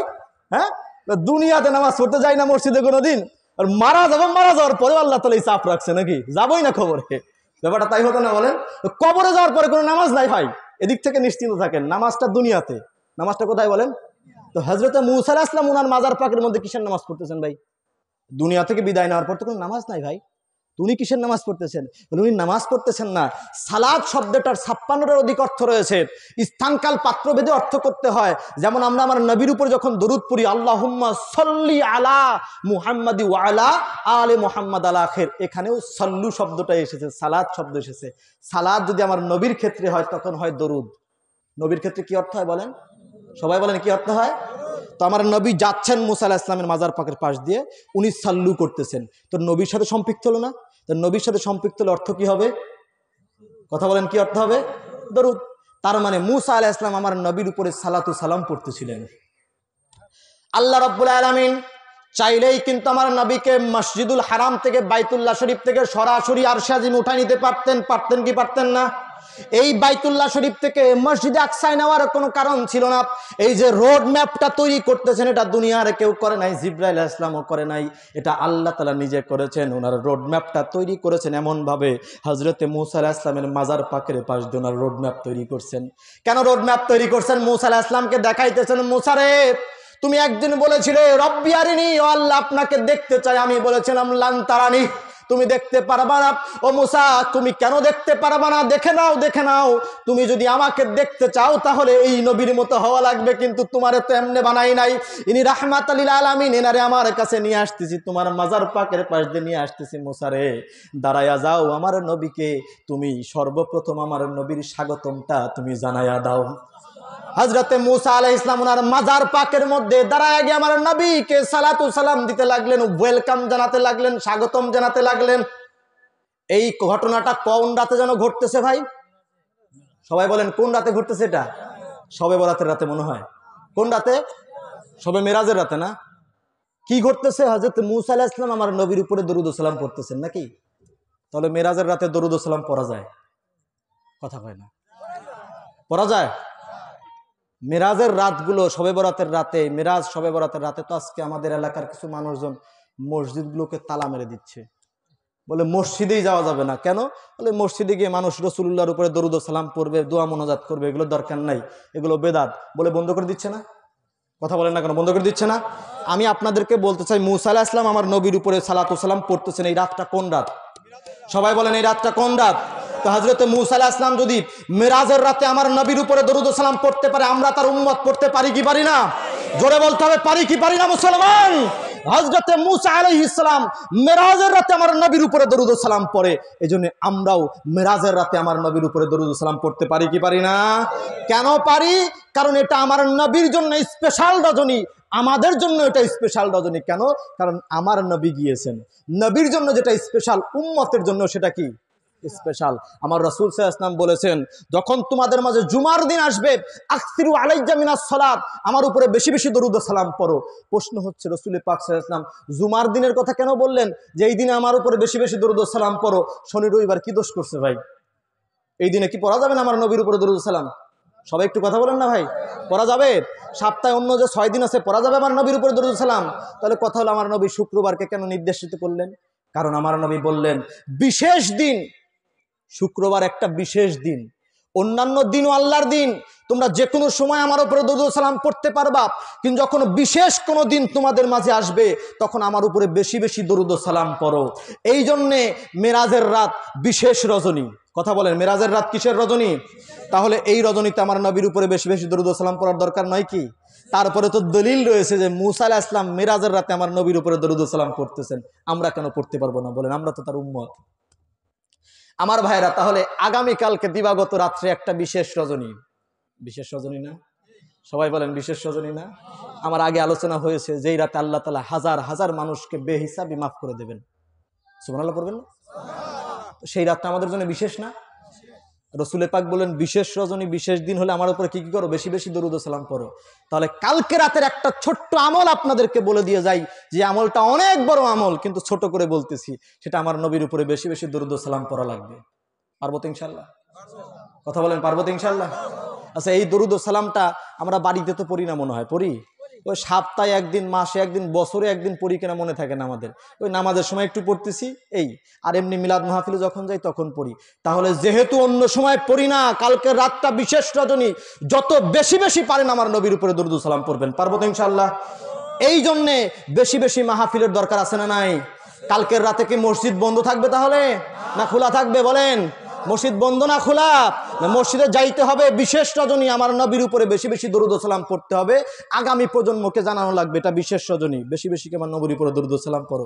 ভাই, মসজিদে যে শবে বরাতের রাতে যে প্রোগ্রামগুলো হয়, ইমাম সাহেব তো আমাদেরকে নিয়ে দরুদ ও সালামই পড়ে, নাকি বলেন? রাসূলুল্লাহর উপর দরুদ পড়লাম, সালাত ও সালাম পড়লাম, মুনাজাত করলাম, এটাই তো হয় না? এটা হয় না? আচ্ছা বলেন, দরুদ এবং সালাম ব্যতীত কোনো দোয়া কবুল হয় আপনাদের মনে হয়? নামাজও একটা দোয়ার মতন, ওয়ান কাইন্ড অফ দোয়া। নামাজ একটা কি? এই নামাজটাও দরুদ ও সালাম ব্যতীত কবুল হয়? হয়? দরুদ ও সালাম, দেখেন এখান থেকে ছোট্ট একটা জিনিস আপনাদেরকে বুঝাই। নামাজ কবুলের জন্য শর্ত হচ্ছে দরুদ এবং সালাম। আচ্ছা, দরুদ এবং সালাম কবুলের জন্য কি নামাজ শর্ত? আপনি এখন চাইলে দরুদ ও সালাম পড়তে পারবেন কি পারবেন না? এটার জন্য কি নামাজে দাঁড়ানোটাই শর্ত, যে নামাজে সারা দরুদ ও সালাম পড়া যাবে না? ব্যাপারটা কেমন? আপনি যখন দরুদ পড়বেন কবুল, যখন সালাম দিবেন কবুল। নামাজে যখন আপনি দাঁড়াবেন যদি দরুদ ও সালাম না পড়েন কবুল হবে না। তাহলে বলেন তো, নামাজ কবুলের শর্ত হচ্ছে দরুদ ও সালাম, দরুদ ও সালাম কবুলের শর্ত কিন্তু নামাজ না। আপনি দরুদ ও সালাম যে কোনো সময় পড়তে পারেন, কবুল হয়ে যাবে। এটার জন্য নামাজে দাঁড়ানোই লাগবে এমনটা না। নামাজে দাঁড়ায় দরুদ ও সালাম না পড়লে কবুল হবে না নামাজ। তো দরুদ ও সালামের মর্যাদা বুঝতেছেন? দরুদ ও সালাম ব্যতীত কোনো দোয়া কবুল হয় না। আর আমার আল্লাহ বলতেছেন, এই রাত্রে আমার কাছে প্রার্থনা করো, দোয়া করো, আমি তোমাদের জীবনের গুনাহ মাফ করব। তো আল্লাহর কাছে দোয়া করবেন, আমার নবীর উপরে দরুদ ও সালাম পড়বেন না, আর আমার আল্লাহ আপনার দোয়া কবুল করে নেবে। আপনি ভাবলেন কেমনে? বলেন, আল্লাহর কাছে দোয়া করবেন এই রাতে, কিন্তু দরুদ ও সালাম পড়বেন না, আমার আল্লাহ দোয়া কবুল করে নেবে, এটা আপনি ভাবলেন কেমনে? ভাই, আমার নবীর উপরে দরুদ ও সালাম পড়ার দরকার আছে না নাই? সবাই বলেন, আছে না নাই? বেশি বেশি দরুদ ও সালাম পড়বেন ইনশাআল্লাহ। সামনে আসতেছি, কষ্ট হচ্ছে ভাইরা আমার, ভাইরা আমার, বন্ধুরা। বলতেছিলাম মুসা আলাইহিস সালাতু ওয়াস সালাম আমার নবীর উপরে দরুদ ও সালাম পড়লেন। এজন্য আমরাও পড়ি, মেরাজের রাতে পড়ি, বরাতের রাতে পড়ি, কদরের রাতে পড়ি, যত রাত স্পেশাল রজনী আছে প্রতি রাতেই পড়ি, এবং সারা বছর ভরে আমরা আমার নবীর উপরে দরুদ ও সালাম পড়ি। এবং যতদিন আল্লাহ তাআলা হায়াতে রাখবে ইনশাআল্লাহ আমার নবীর দরুদ ও সালাম থেকে আমরা কখনো পিছপা হব না। সকলে ইনশাআল্লাহ পড়েন, কখনো আমরা পিছপা হব না। আসেন সামনের দিকে যাই। মুসা আল্লাহ রাসূল সাল্লাল্লাহু আলাইহি ওয়াসাল্লাম যখন যাচ্ছেন মেরাজের রজনীতে, কোথা দিয়ে যাচ্ছেন অনেক লম্বা হয়ে যাচ্ছে আলোচনা, শর্ট করে দেই। মুসা আলাইহিস সালাতু ওয়াস সালাম যেই সিনা পর্বতে দাঁড়ায় আল্লাহর সাথে কথা বলতেন, ওই সিনা পর্বতের উপর দিয়ে আমার নবীকে নিয়ে যাওয়া হলো। হাদিস শরীফ এসেছে, ইমাম বাজ্জার মাসনাদে বাজ্জারের ৮ম খণ্ডের ৪০৯ পৃষ্ঠা উল্লেখ করেছেন। ইমাম তাবরানী তার মুজামুল কাবিরের ৭১৪২ নম্বর হাদিস, ফাতহুল বারীর মধ্যে ৭ম খণ্ডের ১৯৯ পৃষ্ঠার মধ্যে উল্লেখ করা হয়েছে। আল্লাহ রাসূল সাল্লাল্লাহু আলাইহি ওয়াসাল্লাম যখন মিরাজের রজনীতে রওনা দিলেন, হযরতে মুসা আলাইহিস সালাম যে তুর সিনার মধ্যে উনি আল্লাহর সাথে দাঁড়ায় কথা বললেন, ওখানে গিয়ে আমার নবী 2 রাকাত নফল নামাজ আদায় করেছেন। সেখান থেকে গেলেন হযরত ঈসা আলাইহিস সালামের জন্মস্থান বেথলেহেমে, সেখানে গিয়ে আমার নবী 2 রাকাত নফল নামাজ আদায় করলেন। ভাই, এই নফল নামাজ আমার নবী কোন রাতে আদায় করতেছেন?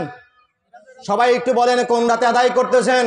তাহলে আমার নবী সাল্লাল্লাহু আলাইহি ওয়াসাল্লাম মিরাজে যাইতেছেন, যাইতে যাইতে আমার নবী রাস্তায় রাস্তায় দাঁড়ায়া দাঁড়ায়া বিরতি দিয়ে দিয়ে 2 রাকাত করে নফল নামাজ আদায় করতেছেন মিরাজের রাতে। তো আমার নবী মিরাজে যাওয়ার সময় মিরাজের রাতে 2 রাকাত করে নফল নামাজ পড়তে পারে, সেটা বেদাত হয় না। উম্মত হয়ে মিরাজের রাতে যদি আমি 2 রাকাত করে নফল নামাজ পড়তে চাই, বলেই না এই রাতে কোনো বিশেষ নামাজ নাই, পড়া যাবে না। কথা বলে না, আছে না নাই? এই যে কালকের কথাও বলতেছে, বসাবে বরাতের রাতে কলে বলো কোনো নামাজ নাই, কোনো দোয়া দরুদ কিচ্ছু নাই, আছে না নাই? বলেন আমার ভাইয়ের, আমার বন্ধুরা, আপনি কিভাবে বন্ধ করেন? মেরাজের রজনীতে যাওয়ার সময় তো আমার নবী নিজেই নামাজ আদায় করতেছেন। শুধু এখানেই না, যখন মসজিদুল আকসাতে গিয়ে পৌঁছালেন, ১৬ লক্ষের অধিক নবী রাসূল সেখানে উপস্থিত, সকলে মিলে আমার নবীকে দরুদ ও সালাম দিলেন, এবং সেখানে পর্যন্ত আমার নবী 2 রাকাত নামাজ আদায় করলেন, তিনি ইমাম, আর সমগ্র আম্বিয়া ইকরাম ছিলেন সেখানে মুসল্লি। সেখান থেকে আরশে আজিমের উদ্দেশ্যে রওনা দিলেন, ওই আসমানের উদ্দেশ্যে আমার নবী রওনা দিলেন। আমি আপনাদেরকে বলতে চাই আমার ভাইরা, মুসা আলাইহিস সালাতু ওয়াস সালাম ওনার মাজার পাকের মধ্যে ছিলেন, সেখান থেকে আমার নবীর উপরে দরুদ ও সালাম দিলেন, এবং দরুদ ও সালাম দিয়ে আমার নবী সেখান থেকে যখন মসজিদে আকসায় গেলেন, সেখানে গিয়ে বলতেছেন আমি দেখলাম সমগ্র নবী রাসূল সেখানে উপস্থিত হয়ে গেছে। আই রিপিট এগেইন, আপনাদেরকে বলতেছি, আমার রাসূল সাল্লাল্লাহু আলাইহি ওয়াসাল্লাম বলতেছেন সমগ্র নবী রাসূল আমি দেখলাম মসজিদুল আকসাতে হাজির হয়ে গেছে। আমি আবারও বলতেছি, সমগ্র নবী রাসূল মসজিদে আকসায় হাজির হয়েছে। এই সমগ্র নবী রাসূলের মধ্যে মনে হয় মুসা আলাইহিস সালাম নাই, কারণ উনি তো মাজার শরীফে শুয়ে আছেন। কথা বলেন না কেন ভাই? আমার নবী বলেন নাই মুসা আলাইহিস সালাম ব্যতীত সব নবী রাসূল মসজিদে আকসায় ছিলেন, এটা বলেছেন নাকি? বলেছেন সমগ্র নবী রাসূল মসজিদে আকসায় ছিলেন। আমি আপনাদের কাছে ছোট্ট একটা প্রশ্ন যদি ছুড়ে দিতে চাই, আমার নবী মুসা আলাইহিস সালামকে উনার মাজার পাকের মধ্যে রেখে গেলেন, দেখলেন উনি এখানে দাঁড়ায়া দাঁড়ায়া উনারে সালাতু সালাম জানাইতেছেন, তো আমার নবী তো দ্রুতগামী বাহন বুরাকে করে মসজিদে আকসায় গেলেন, তো উনার আগে মুসা আলাইহিস সালাম উনার মাজার পাক থেকে কেমনে মসজিদে আকসায় পৌঁছাইলেন? জবাব দেন। মুসা আলাইহিস সালাম কেমনে পৌঁছাইলেন? উনি তো মাজার শরীফের মধ্যে ছিলেন, সেখান থেকে মসজিদে আকসায় চলে গেলেন। আমার নবী তো বুরাকে করে যায়, দ্রুতগামী বাহন। মুসা আলাইহিস সালামকে আল্লাহ তাআলা কোন বাহনে করে নিয়েছিলেন? আমি কি বুঝাইতে পারতেছি আপনাদের? আজব ব্যাপার না বলেন? মাজার পাকে রেখে গেলেন না রাসূল পাক সাল্লাল্লাহু আলাইহি ওয়াসাল্লাম, আবার গিয়ে দেখছেন মসজিদুল আকসায়। শুধু মসজিদ আকসায়? রাসূল পাক সাল্লাল্লাহু আলাইহি ওয়াসাল্লাম বলছেন, বুখারীর হাদিস, যখন আমি এক এক আসমান করে ঊর্ধ্ব আকাশে উঠতে লাগলাম, ষষ্ঠ আসমানে গিয়ে দেখলাম মুসা আলাইহিস সালাম দাঁড়ায় আছে। সুবহানাল্লাহ বলেন। কোথায় কোথায় দেখলেন? মাজার শরীফে দেখে গেলেন, উনাকে রেখে চলে গেলেন রাসূল পাক সাল্লাল্লাহু আলাইহি ওয়াসাল্লাম। উনি গিয়ে দেখেন মুসা আলাইহিস সালাম উনার আগে মসজিদ আকসায় হাজির। আবার মসজিদ আকসায় উনাদেরকে রেখে, নবী রাসূলদেরকে রেখে ঊর্ধ্ব আকাশে উঠতে লাগলেন। ঊর্ধ্ব আকাশে গিয়ে দেখেন রাসূল পাকের আগে সব নবী রাসূলরা সেখানে হাজির হয়ে গেছে। এক এক আসমানে এক এক নবী রাসূলের সাথে দেখা হচ্ছে। হযরত মুসা আলাইহিস সালামের সাথে গিয়ে ষষ্ঠ আসমানে দেখা হলো। আমি আপনাদেরকে বলতে চাই ভাই, এই যে মুসা আলাইহিস সালামের সাথে আমার নবীর দেখা হচ্ছে, এটা কি মুসা আলাইহিস সালাম দুনিয়াতে থাকা অবস্থায়, না দুনিয়া থেকে বিদায় নেওয়ার পরে ঘটনা? মেরাজ কি রাসূল মুসা আলাইহিস সালাম দুনিয়াতে থাকা অবস্থায় হয়েছে, না অনেক হাজার বছর আগে দুনিয়া থেকে বিদায় নিয়েছেন না উনি? তো উনি বিদায় নেওয়ার পরে ভাই এট এ টাইম উনি উনার মাজার পাকে আছেন, রাসূল পাকের আগে মসজিদ আকসায় চলে যাচ্ছেন, সেখান থেকে আবার রাসূল পাকের পৌঁছানোর আগে উনি ষষ্ঠ আসমানে চলে যাচ্ছেন। মুসা আলাইহিস সালাতু ওয়াস সালাম যদি দুনিয়া থেকে বিদায় গ্রহণের পর, শরীয়ত থেকে পর্দা গ্রহণের পর, দুনিয়ার হায়াত থেকে বিদায় নেওয়ার পর মুহূর্তের মধ্যে ওনার মাজার শরীফ থেকে মসজিদ আকসায় যেতে পারেন, মুহূর্তের মধ্যে মসজিদ আকসা থেকে ষষ্ঠ আসমানে পৌঁছে যেতে পারেন। আমার রাসূল সাল্লাল্লাহু আলাইহি ওয়াসাল্লাম এখন শরীয়তে হায়াতে নাই, উনি ওনার হায়াতে এখন দুনিয়াতে নাই, উনি মদিনা মুনাওয়ারাতে শুয়ে আছে আমরা দাবি করি। আমি আপনাদেরকে এই হাদিস থেকে আপনাদেরকে এটা বলতে চাই, মুসা আলাইহিস সালাম যদি মুহূর্তের মধ্যে ওনার মাজার পাক থেকে মসজিদ আকসায় যেতে পারে, মসজিদ আকসা থেকে মুহূর্তের মধ্যে ষষ্ঠ আসমানে যেতে পারে, আমার রাসূল সাল্লাল্লাহু আলাইহি ওয়াসাল্লাম মুহূর্তের মধ্যে চাইলেই মদিনা থেকে আপনাদের ঘিমুরাতে আসতে পারে কি পারে না? সকলে বলেন পারে কি পারে না? আরে ভাই, এটা কি আলামিন হুসাইনের কথা নাকি কোরআন এবং হাদিসের কথা? এটা হাদিসে নববী, আমার নবী বলছেন মুসা আলাইহিস সালাতু ওয়াস সালাম যদি ওনার যদি এই ক্ষমতা হয় যে উনি মাজার পাক থেকে চাইলেই মসজিদ আকসায় চলে যেতে পারে, মসজিদ আকসা থেকে চাইলেই ষষ্ঠ আসমানে চলে যেতে পারে, আমার নবী সাল্লাল্লাহু আলাইহি ওয়াসাল্লাম এমন নবী বলে যিনি মুসা আলাইহিস সালামেরও নবী, ওই মুসা নবীরও যিনি নবী আছেন, তো মুসা নবী যদি এটা পারে আমার নবী পারে না? এই কথা বলেন ভাই, আমার নবী পারে না? তো এটা মানলে আপনি বেদাতি হবেন? এটা মানলে আপনি শিরিককারী হবেন? অনেকে আপনাকে বলবে রাসূলুল্লাহ এখানে আসতে পারে, এটা মানাই তো শিরিক। আমি বলবো ভাই, কোন শিরিক আপনি আমাকে শিখাইতেছেন? মুসা আলাইহিস সালামের থেকে আমার নবীর ক্ষমতা কম? সবাই বলেন ক্ষমতা কম? হ্যাঁ, আমি আপনাদেরকে বলি, যদি আপনি এটা বিশ্বাস করেন যে না মুসা আলাইহিস সালাম পারলেও রাসূল সাল্লাল্লাহু আলাইহি ওয়াসাল্লাম পারেন না, তাহলে আমি বলবো রাসূল পাক সাল্লাল্লাহু আলাইহি ওয়াসাল্লাম কেন আপনি বলেন সর্বশ্রেষ্ঠ নবী? আপনি না বলেন সর্বশ্রেষ্ঠ নবী? তো মুসা আলাইহিস সালামের যদি এই ক্ষমতা থাকে যে উনি দুনিয়া থেকে বিদায় নেওয়ার পর যেখানে খুশি সেখানে মুহূর্তে চলে যেতে পারেন, আর আমার নবীর যদি এই ক্ষমতা না থাকে, তাহলে কিয়ামতের ময়দানে তো মুসা আলাইহিস সালাম আল্লাহর কাছে দাঁড়াবে, আল্লাহ তুমি তো বলছো তোমার রাসূল সাল্লাল্লাহু আলাইহি ওয়াসাল্লাম সবার সেরা, সর্বশ্রেষ্ঠ, কিন্তু একদিক থেকে আমি তোমার নবীর থেকে শ্রেষ্ঠ। বলে কোন দিক? বলে আমি দুনিয়া থেকে বিদায় নেওয়ার পরেও তুমি আমাকে এমন ক্ষমতা দিয়েছিলে যখন খুশি সেখানে যেখানে সেখানে আমি চলে যেতে পারতাম, কিন্তু তোমার নবী তো যাইতে পারতো না। তোমার নবী তো দুনিয়া থেকে বিদায় নেওয়ার পর ওই মসজিদের নববীর মধ্যে ওখানেই শুয়েছিল সারা জীবন, তাহলে তোমার নবীর থেকে দিক থেকে আমি শ্রেষ্ঠ হয়ে গেলাম। বলবেন এটা? বলেন, এমন কোন ক্ষমতা আছে যেটা আল্লাহ তাআলা অন্য কাউকে দিয়েছেন, আমার নবীকে দেন নাই? যদি এটা আপনি বিশ্বাস করেন তাহলে আমার নবীর শ্রেষ্ঠত্ব থাকে না। আপনি আমার নবীর শ্রেষ্ঠত্বকে অস্বীকার করতেছেন, আর আমার নবীর শ্রেষ্ঠত্বকে যদি কেউ অস্বীকার করে ও ঈমান হারা হয়ে যাবে। আমি কি বুঝাইতে পারছি আপনাদের? তাহলে মুসা আলাইহিস সালাতু ওয়াস সালাম এটা পারেন, আমার নবী পারেন তো ভাই? এখনো বোধহয় আপনাদের বিশ্বাস হচ্ছে না, তাহলে নাকি আর একটু সামনের দিকে যাব? হ্যাঁ, আরো দুই একটা দলিল আপনাদেরকে দিয়ে দেই আমার ভাইয়েরা। জানি না আপনারা আমার উপর রাগ করতেছেন কিনা। হ্যাঁ, রসুলে পাক সাল্লাল্লাহু আলাইহি ওয়াসাল্লাম মুহূর্তে চাইলে মদিনা থেকে প্রতিটা জায়গাতে উনি উপস্থিত হতে পারেন। যেহেতু মুসা নবী পারেন, সেহেতু আমার নবীও পারেন। মুসা আলাইহিস সালাতু ওয়াস সালাম, আমার অনেকে বলে রসুলে পাক সাল্লাল্লাহু আলাইহি ওয়াসাল্লামের ক্ষমতা যা ছিল, উনি দুনিয়া থেকে বিদায় নেওয়ার পর সব ক্ষমতা বন্ধ হয়ে গেছে, ওনার এখন কোনো ক্ষমতা নাই, উনি মদিনাতে শুধু শুয়ে আছেন। অনেকে এটা বলে। আমি বলবো মুসা আলাইহিস সালাতু ওয়াস সালাম যদি দুনিয়া থেকে বিদায় নেওয়ার পর ওনার ক্ষমতা আরো দ্বিগুণ বেড়ে যায়, তো আমার নবীর ক্ষমতা দুনিয়া থেকে বিদায় নেওয়ার পরে 10 গুণ বেড়ে গেছে। রসুলে পাক সাল্লাল্লাহু আলাইহি ওয়াসাল্লামের ক্ষমতা 10 গুণ বেড়ে গিয়েছে। আমার ভাইয়েরা, আমার বন্ধুরা, আমার রসুল সাল্লাল্লাহু আলাইহি ওয়াসাল্লাম এমন নবী, এমন রসুল, মদিনাতে মুনাওয়ারাতে শুয়ে থাকলে আমার রসুল সাল্লাল্লাহু আলাইহি ওয়াসাল্লাম পুরো জাহানটাকে উনি দেখতে পারেন। আপনি কি করতেছেন, আমি কি করতে পারি, এবং আমি কি করতেছি, আমার এই সমগ্র জিনিস আমার নবী দেখে কি দেখে না? বিশ্বাস কেন আমি বললেই করবেন? আসেন দলিল থেকে নেন। এই হাদিস সহিহুল মুসলিম, মুসলিম শরীফের হাদিস 2889 নম্বর হাদিস। কোন কিতাব? সকলে বলেন কোন কিতাব? যুবক ভাইয়েরা যারা আমার সামনে বসে আছেন, আপনাদেরকে অনুরোধ করি, যদি মোবাইল স্মার্টফোন থাকে গুগলে যাবেন, সার্চ করবেন মুসলিম শরীফ 2889 নম্বর হাদিস। গুগলের মধ্যে তো আর কাদরিয়া তরিকার লোক লিখে রাখে আসে নাই, নাকি বলেন? আমরা লিখছি নাকি? হ্যাঁ, কাদরিয়া তরিকার লোক হাদিস বানায় না, এটা মুসলিম শরীফের হাদিস। কোথাকার হাদিস বলেন? সবাই বলেন কোথাকার হাদিস? আপনি এটা জাল জয়ীব ধরবেন যে হাদিস মনে হয় জাল হাদিস। দেখা গেল কালকে সকালবেলা বললো কোথাকার কোন আলেম আসছিল, জাল হাদিস শোনায় গেছে। I challenge you, I challenge with you, আপনার সাথে আমি চ্যালেঞ্জ করতেছি, এটা মুসলিম শরীফের হাদিস। যেই মুসলিম শরীফের হাদিস জাল প্রমাণ করা তো দূরের কথা, মুসলিম শরীফের কিতাবের উপরে লাগাই দেওয়া হয়েছে সহিহুল মুসলিম। এর ভিতরে যত হাদিস আছে সমগ্র হাদিস সকল উলামার ঐক্যমতে সহিহ হাদিস। বুখারী এবং মুসলিম দুই কিতাবের সব হাদিস, হাদিসে কথা বলেন, হাদিসে সহিহ। জাল জয়ীফ তো দূরের কথা, সহিহ হাদিস আপনাদেরকে শোনায় যাইতেছি। মানা না মানা আপনার ব্যাপার। থাকার পরে আপনি মানবেন না, that is your problem, it's not my problem. আমি মুসলমান, আমি কালেমা পড়েছি, আমার নবীর উপর ঈমান এনেছি, আমি কিতাবে পেয়েছি, সহিহ হাদিস পেয়েছি, আপনাদেরকে জানাই যাচ্ছি। কিয়ামতের ময়দানে আল্লাহর সামনে দাঁড়ায় আমি বলতে পারবো, রব্বুল আলামিন, আমি পেয়েছিলাম, তোমার নবীর শান আমি মানুষের কাছে পৌঁছে দিয়েছি, যারা মানে নাই সেটা তার ব্যক্তিগত ব্যাপার। ঠিক কিনা বলেন? আমি বললাম মূর্তি পূজা করা যাবে না, আপনি বললেন যে আমি আপনার কথা মানি না, আমি করব। আমি বলবো তো আমি কি করতে পারি ভাই? আমি আপনাকে বলবো এটা করা নিষেধ, এটা হারাম, এটা আমি বলতে পারি, কোরআন এবং হাদিস থেকে বলতে পারি। এবার মানা না মানা একান্ত আপনার ব্যাপার। ঠিক কিনা বলেন? আপনি চাইলে মানবেন, না চাইলে মানবেন না, এটা আপনার ব্যাপার।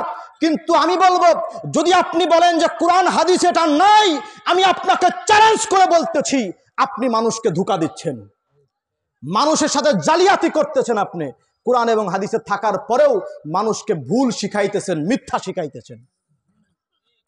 এই জন্য কিয়ামতের ময়দানে মনে রাখবেন, আপনাকে আল্লাহর কাঠগড়ায় একদিন দাঁড়াতে হবে। আমার আল্লাহ আপনাকে ছেড়ে দেবে এটা আপনি ভেবে নিয়েন না। যেদিন আল্লাহর কাঠগড়ায় আপনাকে দাঁড় করানো হবে, সেদিন আপনি কি জবাব দেবেন সেই চিন্তা করে নিয়েন। এখন আমার ভাইয়ের, আমার বন্ধুর, একটু দরুদ পড়ুন, আল্লাহুম্মা সাল্লি।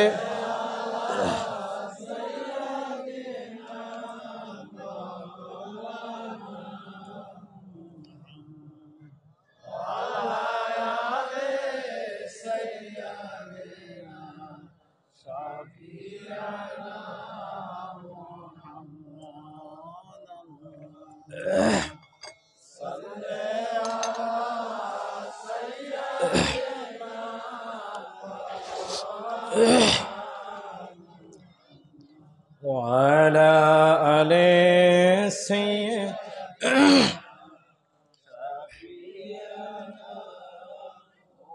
তো বলছিলাম মুসলিম শরীফের 2889 নম্বর হাদিস, সুনানে ইবনে মাজ্জাহ সিয়াসিত্তার কিতাব 292 পৃষ্ঠা, আবু দাউদ শরীফের মধ্যে 584 পৃষ্ঠা হাদিস নম্বর 4252, তিরমিজি শরীফের 2176 নম্বর হাদিস। সিয়াসিত্তার কিতাব অল বিশ্বের মধ্যে 6টা কিতাবকে সমগ্র কিতাবের উপরে মর্যাদা দেওয়া হয়। বুখারী, মুসলিম, তিরমিজি, আবু দাউদ, নাসাই, ইবনে মাজ্জাহ 6খানা কিতাবের 4খানা কিতাবের মধ্যে হাদিসটা উল্লেখ হয়েছে। সুবহানাল্লাহ বলেন। 4খানা কিতাবের মধ্যে উল্লেখ হয়েছে, তার মধ্যে মুসলিম শরীফ, সুনানে আবু দাউদ, ইবনে মাজ্জাহ, তিরমিজি শরীফ 4খানা কিতাবের মধ্যে উল্লেখ হয়েছে। তারপরেও যদি আপনি না পান, বলেন এই হাদিস আমি পাই নাই, তাহলে আমি বলবো আপনি আলেম হলেন কিভাবে, বলেন আমারে। মাদ্রাসাতে হাদিসের কিতাবগুলো দার্স দেওয়া হয়, সিলেবাসভুক্ত কিতাব এগুলো, বাইরের কিতাব থেকে তো বলছি না। সিয়াসিত্তার 6খানা কিতাব মাদ্রাসাতে পড়ানো হয়, আমি পড়েছি। তার মধ্যে 4খানা কিতাবের মধ্যে হাদিস উল্লেখ আছে। এরা নাকি পায় না খুঁজে। আমি ভাবি কেমনে এরা পায় না, বলেন কেমনে আলেম হইল, এরা পড়লো কি হাদিস। আন সাওবান রাদিয়াল্লাহু তাআলা আনহু قال قال رسول الله صلى الله عليه وسلم ان الله زواليال ارض فرايتু মাশারিকাহা ওয়া মাগারিবাহা। জোরে বলা যাবে কিনা আল্লাহু আকবার। হযরত সাওবান রাদিয়াল্লাহু তাআলা আনহু তিনি বর্ণনা করছেন, আল্লাহর নবী সাল্লাল্লাহু আলাইহি ওয়াসাল্লাম বলেছেন, আল্লাহ রাব্বুল আলামিন এই পুরো ওনার বিশ্ব জাহানটাকে, এই পৃথিবীটাকে এতটা ছোট করে দিয়েছেন আমার কাছে যে আমি একই জায়গাতে বসে ফারাইতু মাশারিকাহা ওয়া মাগারিবাহা, এক জায়গায় বসে আমি পূর্ব থেকে পশ্চিম পর্যন্ত সব কিছু দেখতে পাই। সুবহানাল্লাহ, আসতে বলেন। হ্যাঁ, পূর্ব থেকে পশ্চিম পর্যন্ত আমার নবী সব কিছু দেখতে পান। সিয়াসিত্তার 4খানা কিতাবের মধ্যে উল্লেখ হয়েছে। ওই পূর্ব থেকে পশ্চিমের মধ্যে মনে হয় আপনাদের ঘিমুনা পড়ে না, এটা মনে হয় পূর্ব থেকে পশ্চিমের বাইরে। কথা বলেন ভাই, বলেন যে উত্তর দক্ষিণের কথা তো বলে নাই, পূর্ব পশ্চিমের কথা বলছে শুধু। তা আমাদেরটা হচ্ছে উত্তর দক্ষিণের মধ্যে, নাকি বলেন? এই রাজবাড়ি উত্তর দক্ষিণের মধ্যে পড়ছে মনে হয়, নাকি না পূর্ব পশ্চিমের মধ্যে আছে ভাই? তো যদি পূর্ব পশ্চিমের মধ্যে হয়, তাহলে তো আমার নবী আমাদেরকেও দেখতেছেন। হোয়াট ইজ দিস ভাই, হোয়াট ইজ দিস? আমার নবী বলছেন আমি দেখি তোমাদেরকে। কেমনে দেখি? বলে এতটা ছোট করে দিয়েছেন আমার আল্লাহ তাআলা, একই জায়গাতে আমি বসে পূর্ব থেকে পশ্চিম পর্যন্ত সবকিছু দেখতে পাই। তার মানে আমি কি করতেছি আমার নবী দেখতেছেন। তার মানে আমি স্টেজে বসে আমার নবীকে কাউবয় বলে সম্বোধন করতেছি, আমার নবী দেখতেছেন। তার মানে তুমি স্টেজে বসে আমার নবীর সম্পর্কে 6 প্যাক ব্যবহার করতেছো, আমার নবী দেখতেছেন। তার মানে তুমি আমার নবীর শানে উল্টা পাল্টা বলতেছো, আমার নবী দেখতেছেন।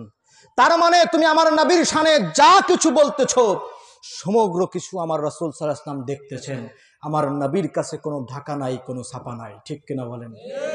তাহলে এবার আমি যদি বলি রাসূলে পাক সাল্লাল্লাহু আলাইহি ওয়াসাল্লাম যদি আপনার সামনে দাঁড়ায় থাকতেন, আপনি কি পারতেন আমার নবীর শানে কটু কথা বলার?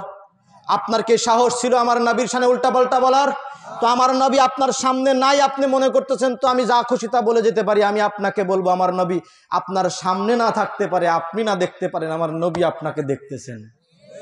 আমার নবী আপনাকে দেখতেছেন। এটা তো গেল হাদিস, এটা তো গেল কি বলেন। এবার যদি কোরআনে যাই তাহলে তো আপনার মাথা ঘুরে যাবে। কোরআন কি বলতেছে এবার দেখেন। হাদিস থেকে শোনাইলাম না, সিয়াসিত্তার কিতাব, এবার কোরআনের কথা। কোরআন বলতেছেন, সূরার নাম সূরা তাওবা, আয়াত নাম্বার 94। আমার আল্লাহ তাআলা বলছেন ওয়া সায়ারাল্লাহু আমালাকুম ওয়া রাসূলুহু। ও দুনিয়ার মানুষ শোনো শোনো শোনো, তোমরা যা কিছু করো সমগ্র কিছু আল্লাহ দেখেন এবং তার রাসূল দেখেন। পড়েন সুবহানাল্লাহ। अरे ये तो कुरान है भाई, ये तो कुरान है। अलामीन हुसैन का बात नहीं, कादरिया तरीकात का बात नहीं, ये कुरान कहते हैं আমার নবী সব দেখে, আমার রাসূল সব দেখে। শুধু আল্লাহ দেখেন না, আমার নবী দেখেন। আমি যদি আপনাদেরকে বলি আল্লাহ সব দেখেন, আপনি এক বাক্যে মেনে নিচ্ছেন। কিন্তু যদি বলি আমার নবী সব দেখেন, আপনি আপনার ভিতরে একটা জ্বালাতন তৈরি হয়ে যাচ্ছে। এটা আবার কি বলে? উনি তো আমাদের মতোই দেখতে ছিলেন, আমাদের মতোই রক্তে মাংসে গড়া ছিলেন, আমাদের মতোই ঘুমাইতেন, আমাদের মতোই খাইতেন, আমাদের মতোই হাঁটতেন, সবই তো আমাদের মতো ছিল। একই জায়গায় বসে বসে কেমনে সবকিছু দেখে। আমার আল্লাহ তাআলা বলে, আমার নবী তোমাদের মতো নয়, আমার নবীকে তোমাদের সাথে মিলায় আনিও না। মনে রাখো, আমি আল্লাহ যেমন সমগ্র কিছু দেখি, আমার নবীর কাছে আমি সব কিছু খুলে দিয়েছি। আমার নবীও সমগ্র কিছু একই জায়গাতে বসে বসে দেখতেছেন। বলেন সুবহানাল্লাহ। আজকে থেকে মনে রাখবেন, কোনো কিছু বলার আগে 10 বার ভেবে নেবেন, আমার নবী কিন্তু আপনাকে দেখতেছে, আমার রাসূল কিন্তু আপনাকে দেখতেছে। তাহলে যদি আমি আপনাদেরকে বলি, আপনি বসে আমার নবীকে সালাম দিচ্ছেন নাকি দাঁড়ায় আমার নবীকে সালাম দিচ্ছেন, আমার নবী দেখে কি দেখে না? কথা বলেন, দেখে কি দেখে না? আপনি যদি বসে সালাম দেন সেটাও আমার নবী দেখে, আপনি যদি দাঁড়ায় আমার নবীকে সালাম দেন সেটাও আমার নবী দেখে। আমি আপনাদেরকে বলতে চাই, আপনার সামনে যদি আমার নবী থাকতো, আপনি কি পারতেন আমার নবীকে বসে বসে সালাম দিতে? কথা বলেন, পারতেন নাকি? এটা কি কখনো সম্ভব ছিল? তাহলে আমার নবী আপনার সামনে নাই, আপনি দেখতেছেন না, ঠিক আছে, কিন্তু আমার নবী তো আপনাকে দেখতেছে ভাই। আমার নবীর প্রতি আপনার কতটা তাজিম আছে, সম্মান আছে, ভালোবাসা আছে, আমার নবী তো একই জায়গায় বসে বসে দেখে। আপনি যদি আমার নবীর মোহাব্বত পেতে চান, আমার নবীর ভালোবাসা পেতে চান, সেই নবীর প্রতি আদব দরকার আছে না নাই? ও ভাই মুসলমান, এখানেই শেষ নয়।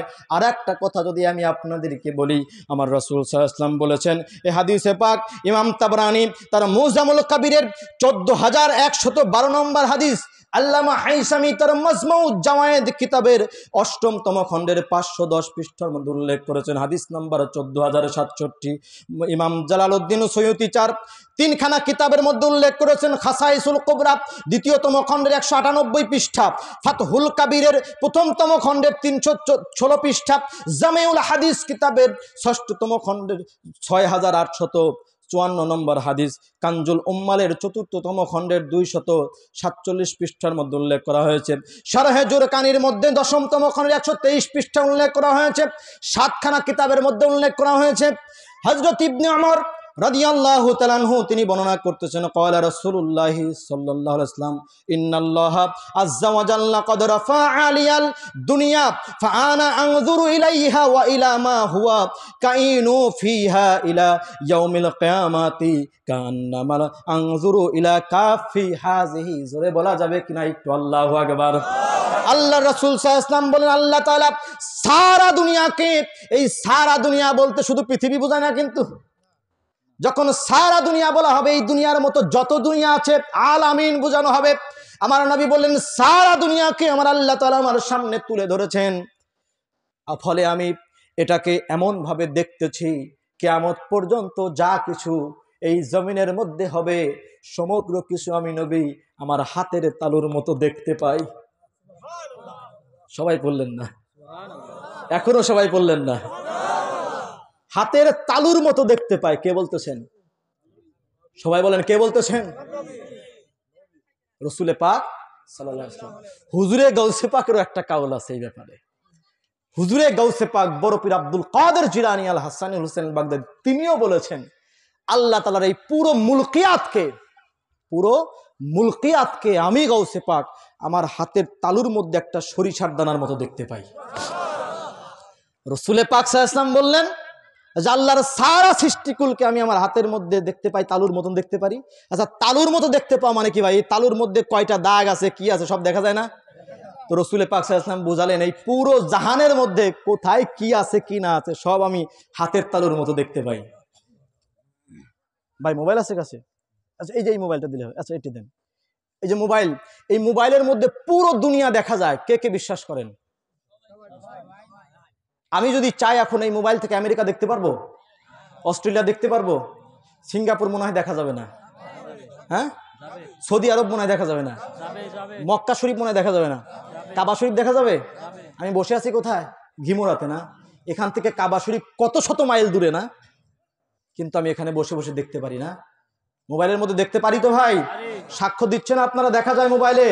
তার মানে আমি চাইলে এই মোবাইলের মধ্যে সারা দুনিয়া দেখতে পারি। সবাই একটু বলেন, দেখতে পারি? খুব খেয়াল করবেন হাতের দিকে। হাতের তালুর মধ্যে হয়েছে? কথা বলে না? হাতের তালুতে আটছে ভাই? আটে নাই বোধহয়, না? হাতটা বোধহয় ছোট নাকি? তালুতে আটছে ভাই? আমি তো এটা, মানুষ তো এগুলো হাতের তালুতে করেই দেখে নাকি, বলেন? কিভাবে দেখে? হাতের তালুতে দেখে না? তাহলে হাতের তালুতে আমি, আপনারা কিন্তু সাক্ষ্য দিয়েছেন, আমি বলি নাই, আপনারা বলেছেন এই মোবাইলে সারা দুনিয়া দেখা যায়। দেখা যায়? তাহলে আমি আলামিন আপনাদের কাছে দাবি করতেছি, আমি আলামিন এখানে বসে সারা দুনিয়া আমার হাতের তালুর মধ্যে দেখতে পারি। কথাটা কি রাইট হবে না রং হবে? বলেন রাইট হবে না রং হবে? দেখতে পারি হাতের তালুর মধ্যে। আচ্ছা আমি শুধু দাবি করবো কেন? ইমাম সাহেব আপনি পারেন দাবি করতে? দাবি করা যায় কি? আপনি পারেন দাবি করতে? হাতের তালুর মধ্যে দেখা যায় পুরো দুনিয়া? বলেন সবাই, পুরো দুনিয়া দেখা যায়।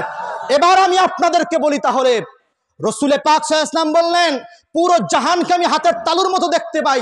আপনি এটা মানতে পারতেছেন না, বলেন কেমনে এটা সম্ভব? আমি আপনাকে বলবো, এই যে আপনার মোবাইল, এটা আল্লাহ তাআলা আসমান থেকে নাজিল করেন নাই, আপনার আমার মতো কিছু মানুষ এটা তৈরি করেছে। তা আপনার আমার মতো একটা মানুষ একটা মোবাইল তৈরি করে তার ভিতরে যদি মুহূর্তে পুরো দুনিয়া দেখাতে পারে আপনার তালুর মধ্যে, আমার আল্লাহ আমার নবীকে সৃষ্টি করেছেন, তিনি আমার নবীর হাতের তালুর মধ্যে পুরো জাহান দিতে পারেন কি পারেন না? কথা বলেন, পারেন কি পারেন না মুসলমান? এটা বিশ্বাস করার নাম ঈমান। আমি আমার হাতের মধ্যে দেখতে পারি পুরো দুনিয়া, আর আমার নবী দেখতে পারে। এটা আপনার সামনে বললে আপনি বলেন যে কোথাকার কোন মাওলানা সাহেব আইছে উল্টা পাল্টা শোনায় গেছে। I am challenge with you. আমার নবী নিজের জবানে পাকে বলেছেন, আমি পূর্ব থেকে পশ্চিম পর্যন্ত সব দেখতে পাই, আমি আমার হাতের তালুর মতো সব কিছু দেখতে পাই। আমার মনে হয় যেন পুরো দুনিয়াটা আমার হাতের তালুর মতো, আমি সব দেখতে পাই। তা আমার নবী যদি হাতের তালুর মতো সব দেখতে পায়, আল্লাহু আকবার। আমার নবী, আমি এখানে বসে বসে আপনাদের কাছে এটা শুনাইতেছি যে আমার নবী হাতের তালুর মতো দেখতে পায়। হারে সেই মুহূর্তে আমার নবী মদিনায় বসে বসে আমাকে দেখতেছেন।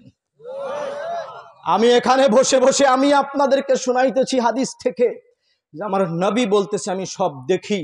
যখন এটা আমি বলতেছি আমার নবী দেখতেছে, আলামিন ঘিমুরার মানুষদেরকে এটা শোনাইতেছে। আমার নবী মদিনা থেকে আমাকে দেখতেছে। শুধু মদিনা থেকে আমাকে দেখতেছেন না, আপনারা যে সামনে আমার নবীর ভালোবাসা নিয়ে বসে আছেন, আমার নবী আপনাদেরকেও দেখতেছে যে আরে আমার উম্মতরা শুনতেছে আমার শান, আমি ওদেরকে দেখতেছি, এটা আমার উম্মতরা শুনতেছে। পরে আল্লাহু আকবার। এট দিস প্রেজেন্ট, এই মুহূর্তে বলতেছি, এই মুহূর্তে বলতেছি, আল্লাহর কসম করে বলতেছি, গর্বের সাথে বলছি, জোর দিয়ে বলতেছি, আমার নবী আমাদেরকে দেখতেছেন। আমার নবী আমাদেরকে দেখতেছেন। আমার নবী আমাদেরকে দেখতেছেন। আমার নবীর শান মান ফজিলত যখন বর্ণনা হচ্ছে, আমার নবী দেখতেছেন। আমার নবীর বিরুদ্ধে যখন কথা বলা হচ্ছে, তখনও আমার নবী দেখতেছেন। এমন নবী, রাহমাতাল লিল আলামিন নবীকে আমরা নবী হিসেবে পেয়েছি। এর থেকে বড় সৌভাগ্য, এর থেকে বড় খুশনসিব আর কিচ্ছু হতে পারে না ভাই। এই নবীর ভালোবাসার কাছে দলিলের দরকার হয় না। এই নবীর মোহাব্বতের কাছে দলিল চাইতে আসেন না। ইনি রাহমাতাল লিল আলামিন। এনার শান যত বর্ণনা করা হবে তত কম হবে। এনার শান যত বর্ণনা করা হবে তত কম হবে। আজকে দুনিয়ার কিছু মানুষ বলে যে ওরা নবীজির শান বাড়ায়া বাড়ায়া বলে। আমি আপনাদেরকে বলবো, নবীর শান বাড়ানোর ক্ষমতা আমার আছে? আমি এখানে আপনাদের সামনে প্রায় 1.5 ঘন্টার কাছাকাছি হয়ে গেল আলোচনা, প্রায় কাছাকাছি, আমি শেষের দিকে চলে এসেছি, শেষ করে দেবো কিছু সময়ের মধ্যে। এই 1.5 ঘন্টার মধ্যে একটা কথা আলামিন নিজের জবান থেকে বলেছে, বলেন আপনাদের মনে হয় জবান থেকে বলেছে? এরপরেও যদি মনে হয় আপনাদের যে না আমি জবান থেকে বলেছি, তাহলে ভাই এখানে বললে তো গ্যাঞ্জাম ফেসাদ হবে। ঘরে যখন যাবো একটু আমাকে স্মরণ করাই দিয়ে, আলামিন মৌলানা সাহেব আপনারা এটা বোধহয় নিজের থেকে বলছেন, যাতে পরবর্তী স্টেজে আমি এটা না বলি। আমি কি বুঝাইতে পারছি ব্যাপারটা? এটা আমি আপনাদের কাছে অনুরোধ করি। কিন্তু যদি আপনার মনে হয় যে না এটা তো সব কোরআন হাদিসেরই কথা, আপনি আমার কথা মানা লাগবে না, আপনি বাড়িতে গিয়ে কোরআন খোলেন, হাদিস খোলেন, আয়াতগুলো মিলান, হাদিসগুলো মিলান। যদি থাকার পরে আপনার সিদ্ধান্তটা একটু চেঞ্জ করেন যে তার মানে আমার ইমানের মধ্যে এতদিন গলাত ছিল, আমার ইমানের মধ্যে আমার ইমান সহি হয় নাই, ইমান বিশুদ্ধ হয় নাই। আর মনে রাখেন, ইমানের মধ্যে যদি বিশুদ্ধতা না আসে, আল্লাহর জান্নাত কখনো নসিব হবে না। ইমানের মধ্যে যদি বিশুদ্ধতা না আসে, কোনো এক ওয়াক্ত নামাজ আপনার কবুল হবে না, একটা রোজা কবুল হবে না, হাজ কবুল হবে না, জাকাত কবুল হবে না। ইমানের বিশুদ্ধতা দরকার আছে। আর এটা ইমানের পরিচর্যা চলতেছে। আজকের আলোচনা ইমানের কথা বলেন, ইমানের পরিচর্যা চলতেছে। আপনাদের আমাদের ইমানের পরিচর্যা হইতেছে এটা দিয়ে, যে কি আমাদের মানা দরকার আর আমরা কি মানতেছি, আমার নবীকে কি জানা দরকার আর আমরা কি জানতেছি। ইনি মুহাম্মাদে মুস্তাফা সাল্লাল্লাহু আলাইহি ওয়াসাল্লাম, আপনার মতন আমার মতন কেউ না, এমন একজন নবী আমরা পেয়েছি যেই রসুলে পাক সাল্লাল্লাহু আলাইহি ওয়াসাল্লাম আমাদেরকে শুনাইতেছেন, দুনিয়ার মানুষ শোনো আমার উম্মত, তোমরা আমার রসুল হাদিস, আমি সেদিকে আর গেলাম না, সময় বড় হয়ে যাচ্ছে, এজন্য রসুলে পাক বলেছেন, হে আমার সাহাবীরা, তোমরা কি জানো কারা আমাকে সব থেকে বেশি ভালোবাসে? সাহাবীরা বলতেছেন আমরা ভালোবাসি। বলে যে না, তোমরা ভালোবাসো না। বলে তাহলে ফেরেশতারা ভালোবাসে? বলে না, তারাও ভালোবাসে না। তো কারা ভালোবাসে ইয়া রাসূলুল্লাহ? বলে যারা আমাকে সব থেকে বেশি ভালোবাসে তারা এখনো দুনিয়াতে আসে নাই, আমার পরে তারা দুনিয়াতে আগমন করবে। আল্লাহর কাছে হাত তুলে তুলে এই দোয়া করবে, আল্লাহ আমার ধন সম্পদ তোমার রাহে বিলিয়ে দিলাম, আমার সন্তান সন্ততি স্ত্রী পুত্র পরিজন সব তোমার রাহে বিলিয়ে দিলাম, আমার নিজেকেও তোমার রাহে বিলিয়ে দিলাম, এর বিনিময়ে একটাবার আমার নবীর জিয়ারত নসিব করে দাও। মুহাম্মাদে মুস্তাফা সাল্লাল্লাহু আলাইহি ওয়াসাল্লাম সাহাবীদের কাছে আহারে গর্ব করে শোনাইতেছেন যে আমার উম্মত আসবে আমার পরে, তারা এসে আল্লাহর কাছে কিছুই চাবে না, বলে দুনিয়ার সব দিয়ে দিলাম, আল্লাহ আমার নবীর জিয়ারত নসিব করে দাও। আমার নবী ওই সকল উম্মতদেরকে ডেকে বলতেছেন, উম্মত মনে রাখো, যদি কোনোদিন আমি দেখো আমি তোমার স্বপ্নে চলে আসছি, মনে রাখবো আমি নবী তোমার ঘরে চলে আসছি। কারণ আমার সুরত কখনো শয়তান ধরতে পারে না। আমার নবী উম্মতের কাছে ওয়াদা করতেছেন, উম্মত যদি আমার প্রেমের প্রেমিক হতে পারো, আমার পথের পথিক হতে পারো, আমার প্রতি দিওয়ানা হতে পারো, তোমার ঘরে একদিন আমি নবী হাজির হয়ে যাব। আমার রাসূল সাল্লাল্লাহু আলাইহি ওয়াসাল্লাম যে আসবেন, উনি তো স্বপ্নে আসবেন না, আপনি স্বপ্নে থাকবেন, কিন্তু উনি তো স্বপ্নে আসবেন না, উনি তো বাস্তবে আপনার ঘরে আসবেন। আপনি উনাকে ওইভাবে দেখতে পারবেন না, এই জন্য উনার এবং আপনার মাঝে একটা ঘুমের পর্দা থাকবে শুধু। আমার নবী ওয়াদা করেছেন, আমার নবী ওয়াদা করতেছেন, উম্মত কবরকে তো বড্ড ভয় পাও তাই না? ইয়া রাসূলুল্লাহ, কবর দেখলেই তো ভয় লাগে। আমার নবী বলছে, কবরকে ভয় পাও? ভয় পাইও না। যেমন উম্মতের মাথার উপরে হাত দিয়ে আমার নবী বলতেছেন, কবরকে ভয় পাইতেছো? মনে রাখো, তুমি কবরে যাওয়ার আগে আমি নবী কবরে থাকবো। আমার নবী, বুখারী মুসলিমের হাদিস, মুত্তাফাকুন আলাইহি হাদিস, আমার নবী কবরে থাকবেন। আমার নবী বলছেন, মিজানের পাল্লাকে ভয় পাও? আমি নবী মিজানের পাল্লায় থাকবো। পুলসিরাতকে ভয় পাও?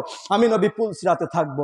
আমার রাসূল সাল্লাল্লাহু আলাইহি ওয়াসাল্লাম বলতেছেন, কিয়ামত এমন একটা সময় হবে, মানুষের মাথার আধাত উপরে সূর্য থাকবে, পায়ের নিচের জমিন তামার জমিন হয়ে যাবে, ছুটতে থাকবে কিয়ামতের ময়দানে সকলে নাফসি নাফসি পড়ে। সেই মুহূর্তের বর্ণনা করে আমার নবী বলতেছেন, এমন মুহূর্তে সমগ্র হাসর ময়দানবাসী একটা ব্যতিক্রম আওয়াজ শুনতে পারবে, উম্মতি উম্মতি উম্মতি উম্মতি। সমগ্র হাসর ময়দানবাসী ওই দিকে ফিরবে। কোথা থেকে এই ব্যতিক্রম আওয়াজ আসে? রাসূল বলতেছেন, সকল উম্মত, সকল হাসরবাসী তখন ফিরে চলে যাবে আরশে আজিমের নিচে।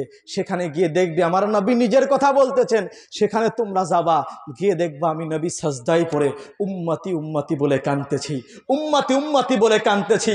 বাহ ইয়া রাসূলুল্লাহ, যেদিনে কোরআন বলতেছে মা ভুলে যাবে সন্তানকে, যেদিন কোরআন বলতেছে বাবা ভুলে যাবে সন্তানকে, যেদিন কোরআন বলতেছে সূরা আবাসার মধ্যে সন্তান ভুলে যাবে পিতামাতাকে, যেদিন স্ত্রী ভুলে যাবে, ছেলে ভুলে যাবে, যেদিন ভাই বোন ভুলে যাবে, কোনো আত্মীয় স্বজন কেউ কারো পরিচয় দেবে না, সেদিন বাহিয়া রাসূলুল্লাহ বলতেছেন, তিনি বলতেছেন, আমি আমার উম্মতের পাশে দাঁড়াবো, আমি আমার উম্মতের পাশে দাঁড়াবো, আমি আমার উম্মতের পাশে দাঁড়াবো।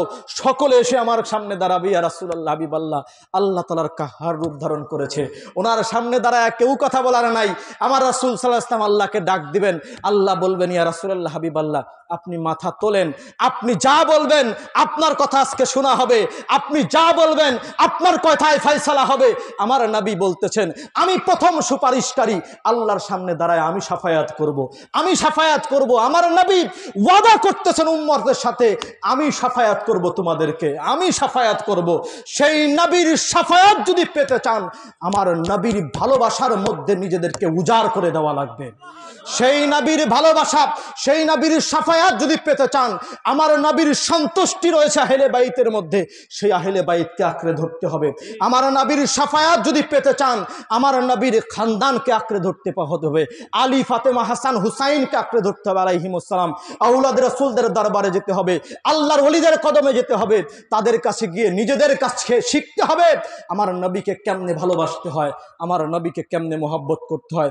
যদি করতে পারেন, আল্লাহর কসম করে বলি, আমার নবী ওয়াদা করেছেন, হাসরের ময়দানে বিজয় আপনার হবে, হাসরের ময়দানের বিজয় আপনার হবে। আপনি চিন্তিত হবেন না, আপনার মধ্যে খাওফ থাকবে না, আপনার মধ্যে ভয় থাকবে না, আপনার মুখে হাসি থাকবে, আপনার মুখে হাস্যোজ্জ্বল চেহারা থাকবে আপনার, আপনি হাসবেন, সেদিন মুস্কি মুস্কি হাসতে থাকবেন। যেমন আজকে আমার নবীর শান শুনে আপনারা মুস্কি মুস্কি হাসতেছেন, কিয়ামতে আমার নবীর পাশে দাঁড়ায় সেদিন মুস্কি মুস্কি হাসবেন। এর নসিব আমার নবীর কারণে আমাদের হবে। ও ভাই মুসলমান, ও ভাই মুসলমান, মুহাম্মদ মুস্তাফা সাল্লাল্লাহু আলাইহি ওয়াসাল্লামের মিরাজের আলোচনা করতেছিলাম, সেদিকে আমি আর যেতে পারলাম না। আল্লাহ রাব্বুল আলামিন আমার নবীকে ওনার কাছে ডেকে নিয়েছেন। এত বড় শান আমার আল্লাহ তাআলা সৃষ্টিকুলের মধ্যে কাউকে দেন নাই। সেটা হচ্ছে মিরাজের রজনী, স্পেশাল রজনী। এই মিরাজের আলোচনা আমার সন্তানকে জানানোর দরকার আছে না নাই?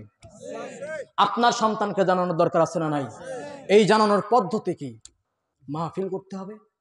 মেরাজের রাতে অন্তত পক্ষে ইমাম সাহেব, মসজিদের ইমাম সাহেবকে বলতে হবে মেরাজের উপর 1 ঘন্টা আলোচনা করেন। আমার বাচ্চাকে জানানো লাগবে আমার নবী কি চিজ আছে। দরকার আছে না নাই? এইটার জন্য মসজিদে যাওয়া লাগবে না? মেরাজের রাতে মসজিদ আটকাই দেব? শবে বরাতের রাতে মসজিদ আটকাই দেব? আর এই শবে বরাতের রাতে আমার আগে যিনি আলোচনা করেছেন সব বলে গেছেন, এই জন্য আমি আর সেদিকে গেলাম না। শবে বরাতের রাতে আল্লাহ তাআলা মাফ করবেন মানুষদেরকে, বলেছেন না? ওয়াদা করেছেন না? আচ্ছা, এই যে মাফ করবেন, কেন করবেন ভাই? আপনি এত গুনাহ করছেন, আল্লাহ তাআলা আপনাকে মাফ করার ওয়াদা করতেছেন কেন? নবীর ওসিলায়, এই রাসূলের ওসিলায় আপনাকে মাফ করবেন আল্লাহ তাআলা। এনার ওসিলায়, এনার ওসিলায়, অন্য কোনো কিছুর জন্য না। শুধুমাত্র এনার উম্মত হয়েছি, শেষে এসেছি। আমার নবী বলতেন সর্বপ্রথম কিয়ামতে আমার উম্মত জান্নাতে যাবে, আমার উম্মত জান্নাতে যাবে, তারপর অন্য সব যাবে। আপনারে সর্বপ্রথম সিরিয়াল দিচ্ছেন আল্লাহ তাআলা জান্নাতের জন্য। আপনার জন্যে? কথা বলেন, এটা আপনার জন্যে? কার জন্যে? রসুলে পাকের জন্যে। ওনাকে ছেড়ে দেওয়া যাবে? ওনার প্রতি মহাব্বত বাদ দিয়ে দেওয়া যাবে? ওনার ইত্তেবা আমাদের দরকার আছে, অনুসরণ দরকার আছে, ভালোবাসা দরকার আছে, ওনার খানদান পাকের ভালোবাসা দরকার আছে। এগুলোকে আঁকড়ে ধরে থাকেন। কে কি বললো কি না বললো দেখার টাইম নাই ভাই, দেখার টাইম নাই। মুসলমানদের ঐতিহ্যকে আঁকড়ে ধরেন, মুসলমানদের সংস্কৃতিকে আঁকড়ে ধরেন। আমি আপনাদের কাছে অনুরোধ করে যাই, আগামীকাল প্রত্যেকে ইনশাল্লাহ মসজিদে যাব। পারবো তো ইনশাল্লাহ? মসজিদে তো যাবই ইনশাল্লাহ। নামাজ পড়বো, নফল ইবাদত করবো ইনশাল্লাহ, আল্লাহর কাছে মাফ চাইবো ইনশাল্লাহ, আমার নবীর উপরে দরুদ ও সালাম পড়বো ইনশাল্লাহ। পারবো তো সবাই ইনশাল্লাহ? শুধু রাতের কথা না, দিনের বেলা রুটি হালুয়া আমরা বানাবো সকলে। পারবো তো ইনশাল্লাহ? এটার ক্ষেত্রে কি আবার প্রশ্ন করবেন নাকি যে না বানাবো না এটা? অনেকে প্রশ্ন করে রুটি হালুয়া কই পাইছেন আপনারা, এটা বেদাত। আমি আপনাদেরকে বলতে চাই, বেদাতের সংজ্ঞাটাই আপনারা জানেন না। বেদাতের সংজ্ঞা হচ্ছে ইসলামের মধ্যে নতুন কোনো জিনিস যদি সবের উদ্দেশ্যে তৈরি করা হয়, ওটাকে বেদাত বলা হয়। আমি আপনাদের কাছে প্রশ্ন করতে চাই, সেটা হচ্ছে এই আগামীকালকে যে আমরা রুটি হালুয়া খাবো, এই রুটি হালুয়া খাইলে সওয়াব হয়, বা একটা রুটিতে 10টা নেকি, 2টা রুটিতে 20টা নেকি, এরকম কোনো বর্ণনা কখনো শুনছেন নাকি আপনারা? কথা বলেন ভাই। মানে রুটি হালুয়া খাইলে সওয়াব হয় এমন কখনো শুনছেন আপনারা? সবাই বলে না। তো সওয়াবের আশায় তো খাচ্ছি না আমরা তাহলে, নাকি? কোন আলেম কখনো বলেছে আপনাকে 2টা রুটি খাবেন 20টা নেকি হবে? এটা বলেছে কখনো? না তো। এটা আমাদের মুসলমানদের ঐতিহ্য, সংস্কৃতি। মুসলমানদের ঐতিহ্যটা, সংস্কৃতি ভাই। আপনাকে এটা বলা হচ্ছে না রুটি হালুয়া খাইলে আপনার সওয়াব হবে, এটা বলছি না। এটা আমাদের সংস্কৃতি, এটা আমাদের কি বলেন? সংস্কৃতি। মুসলমানদের সংস্কৃতিকে ধরে রাখা, জাগ্রত করে রাখা তো মুসলমানদেরই দায়িত্ব ভাই। যখন আপনি আপনার সংস্কৃতিকে বিলীন করে দিচ্ছেন, আমেরিকান সভ্যতা তখন আপনার যুবককে পেয়ে বসেছে। যখন আপনি মুসলমানদের ঐতিহ্যকে নষ্ট করে দিচ্ছেন, তো তখন ইহুদি খ্রিস্টানদের সভ্যতা এসে আপনার যুবক ওটাকে আঁকড়ে ধরতেছে। ঠিক কিনা বলেন? আপনি সবে মেরাজ বন্ধ করেছেন, সবে বরাত বন্ধ করেছেন, সবে কদর বন্ধ করতেছেন, এই যাবতীয় জিনিস ঈদে মিলাদুন্নবী বন্ধ করতেছেন, আর আপনার ছেলে 31st নাইট পালন করতেছে। আমার রাইট অর রং বলেন? আপনি মুসলমানদের ঐতিহ্য নষ্ট করে দিয়েছেন, সংস্কৃতি নষ্ট করেছেন, আপনার সন্তান গিয়ে ভ্যালেন্টাইন্স ডে পালন করতেছে। কথা বলেন না কেন ভাই? আগামীকালকেই নাকি ওইটা, না ওই কি বলে ভ্যালেন্টাইন না কি বলে, আগামীকাল না 14 ফেব্রুয়ারি না? আপনি কালকে রুটি হালুয়া খাওয়া বন্ধ করার জন্য ফতোয়া দিচ্ছেন, আর আপনার সন্তান কালকে ভ্যালেন্টাইন ডে পালন করতে যাইতেছে। তো আপনার সন্তানকে ওখানে পাঠাইতেছে কে? আর একজন পাঠাইতেছে? কথা বলেন, আরেকজন পাঠাইতেছে? আরে আপনি পাঠাইতেছেন তারে, আপনি পাঠাই দিচ্ছেন। কারণ এখানে সংস্কৃতি বন্ধ মানে অন্য সংস্কৃতির দরজা খোলা, আপনার সন্তান ওখানে চলে যাচ্ছে। তো দোষটা কার বলেন? কার দোষ? আমার দোষ ভাই? আমি ওয়াজ করতেছি বলে আমার দোষ নাকি ভাই? যার যার গার্জেনের দোষ ভাই, এটা আমার দোষ না। উনি বলছেন আপনার দোষ, আমার দোষ না, এটা যার যার গার্জিয়ানের দোষ ভাই। ব্যাপারটা বুঝাইতে পারছি আমি আপনাদের? এটা আপনার দোষ, আপনি আপনার সন্তানকে ওদিকে পাঠিয়ে দিচ্ছেন। রুটি হালুয়া নিয়ে এত ফতোয়া আমরা সমাজের মধ্যে শুনি যে এটা খাইতেই হবে এই দিনে, আবার বলে অনেকে বলছে নির্ধারণ করে খাওয়া যাবে না। তাহলে আমি বলবো ভাই, আমার বাড়ির কথা বলছি, আমার বাড়ি সারা বছর সকালে রুটি খাওয়া হয়, সারা বছর রুটি ছাড়া আমার সকালে কিছু ভালো লাগে না। আমার আম্মা সারা বছর রুটি বানায়। আচ্ছা বলেন, সারা বছর আমার মা রুটি বানায়, কালকে খাইলে আমার বেদাত হয়ে যাবে? কথা বলেন না কেন ভাই? এখন সারা বছর এই দিনে রুটি খাই, প্রতিদিন রুটি খাই, আমি কালকে বাদ দিয়ে দেবো? কথা বলেন না কেন ভাই? তাহলে কেমন হয়ে গেল না? সারা বছর খাই দিছি আমি, কালকের দিনে খাইলে আমার জন্য বেদাত হবে। আমি আপনাকে প্রশ্ন করতে চাই, সারা বছর যেটা আমি খাইতে পারবো, কালকের দিনে খাইলে সমস্যা কি? কথা বলেন। সারা বছর খাইতেছি আমি, কালকের দিনে খাওয়া যাবে না, বলে কালকের দিনে বন্ধ করে দাও। কালকের দিনে যে রুটি হালুয়া খাওয়া বন্ধ, এইটা আপনি কোথায় পাইছেন বলেন আমারে? রুটি হালুয়া তো হালাল খাবার। রুটি হালুয়া কি খাবার বলেন? আপনি বলতেছেন একটা নির্ধারিত দিনে রুটির সাথে হালুয়া, বলে রুটির সাথে হালুয়া আমি আলামিন অনেক খাই, সারা বছর পরে অনেক খাই, কালকে স্পেশাল ভাবে খাবো। কেন? কালকে একটা বিশেষ রজনী, কালকে একটা বিশেষ রজনী, এই জন্যে খাবো। নির্ধারণ করে খাওয়া যাবে না। আমি বলবো নির্ধারণ করেই খাবো। কেন? আপনিও তো নির্ধারণ করে খান।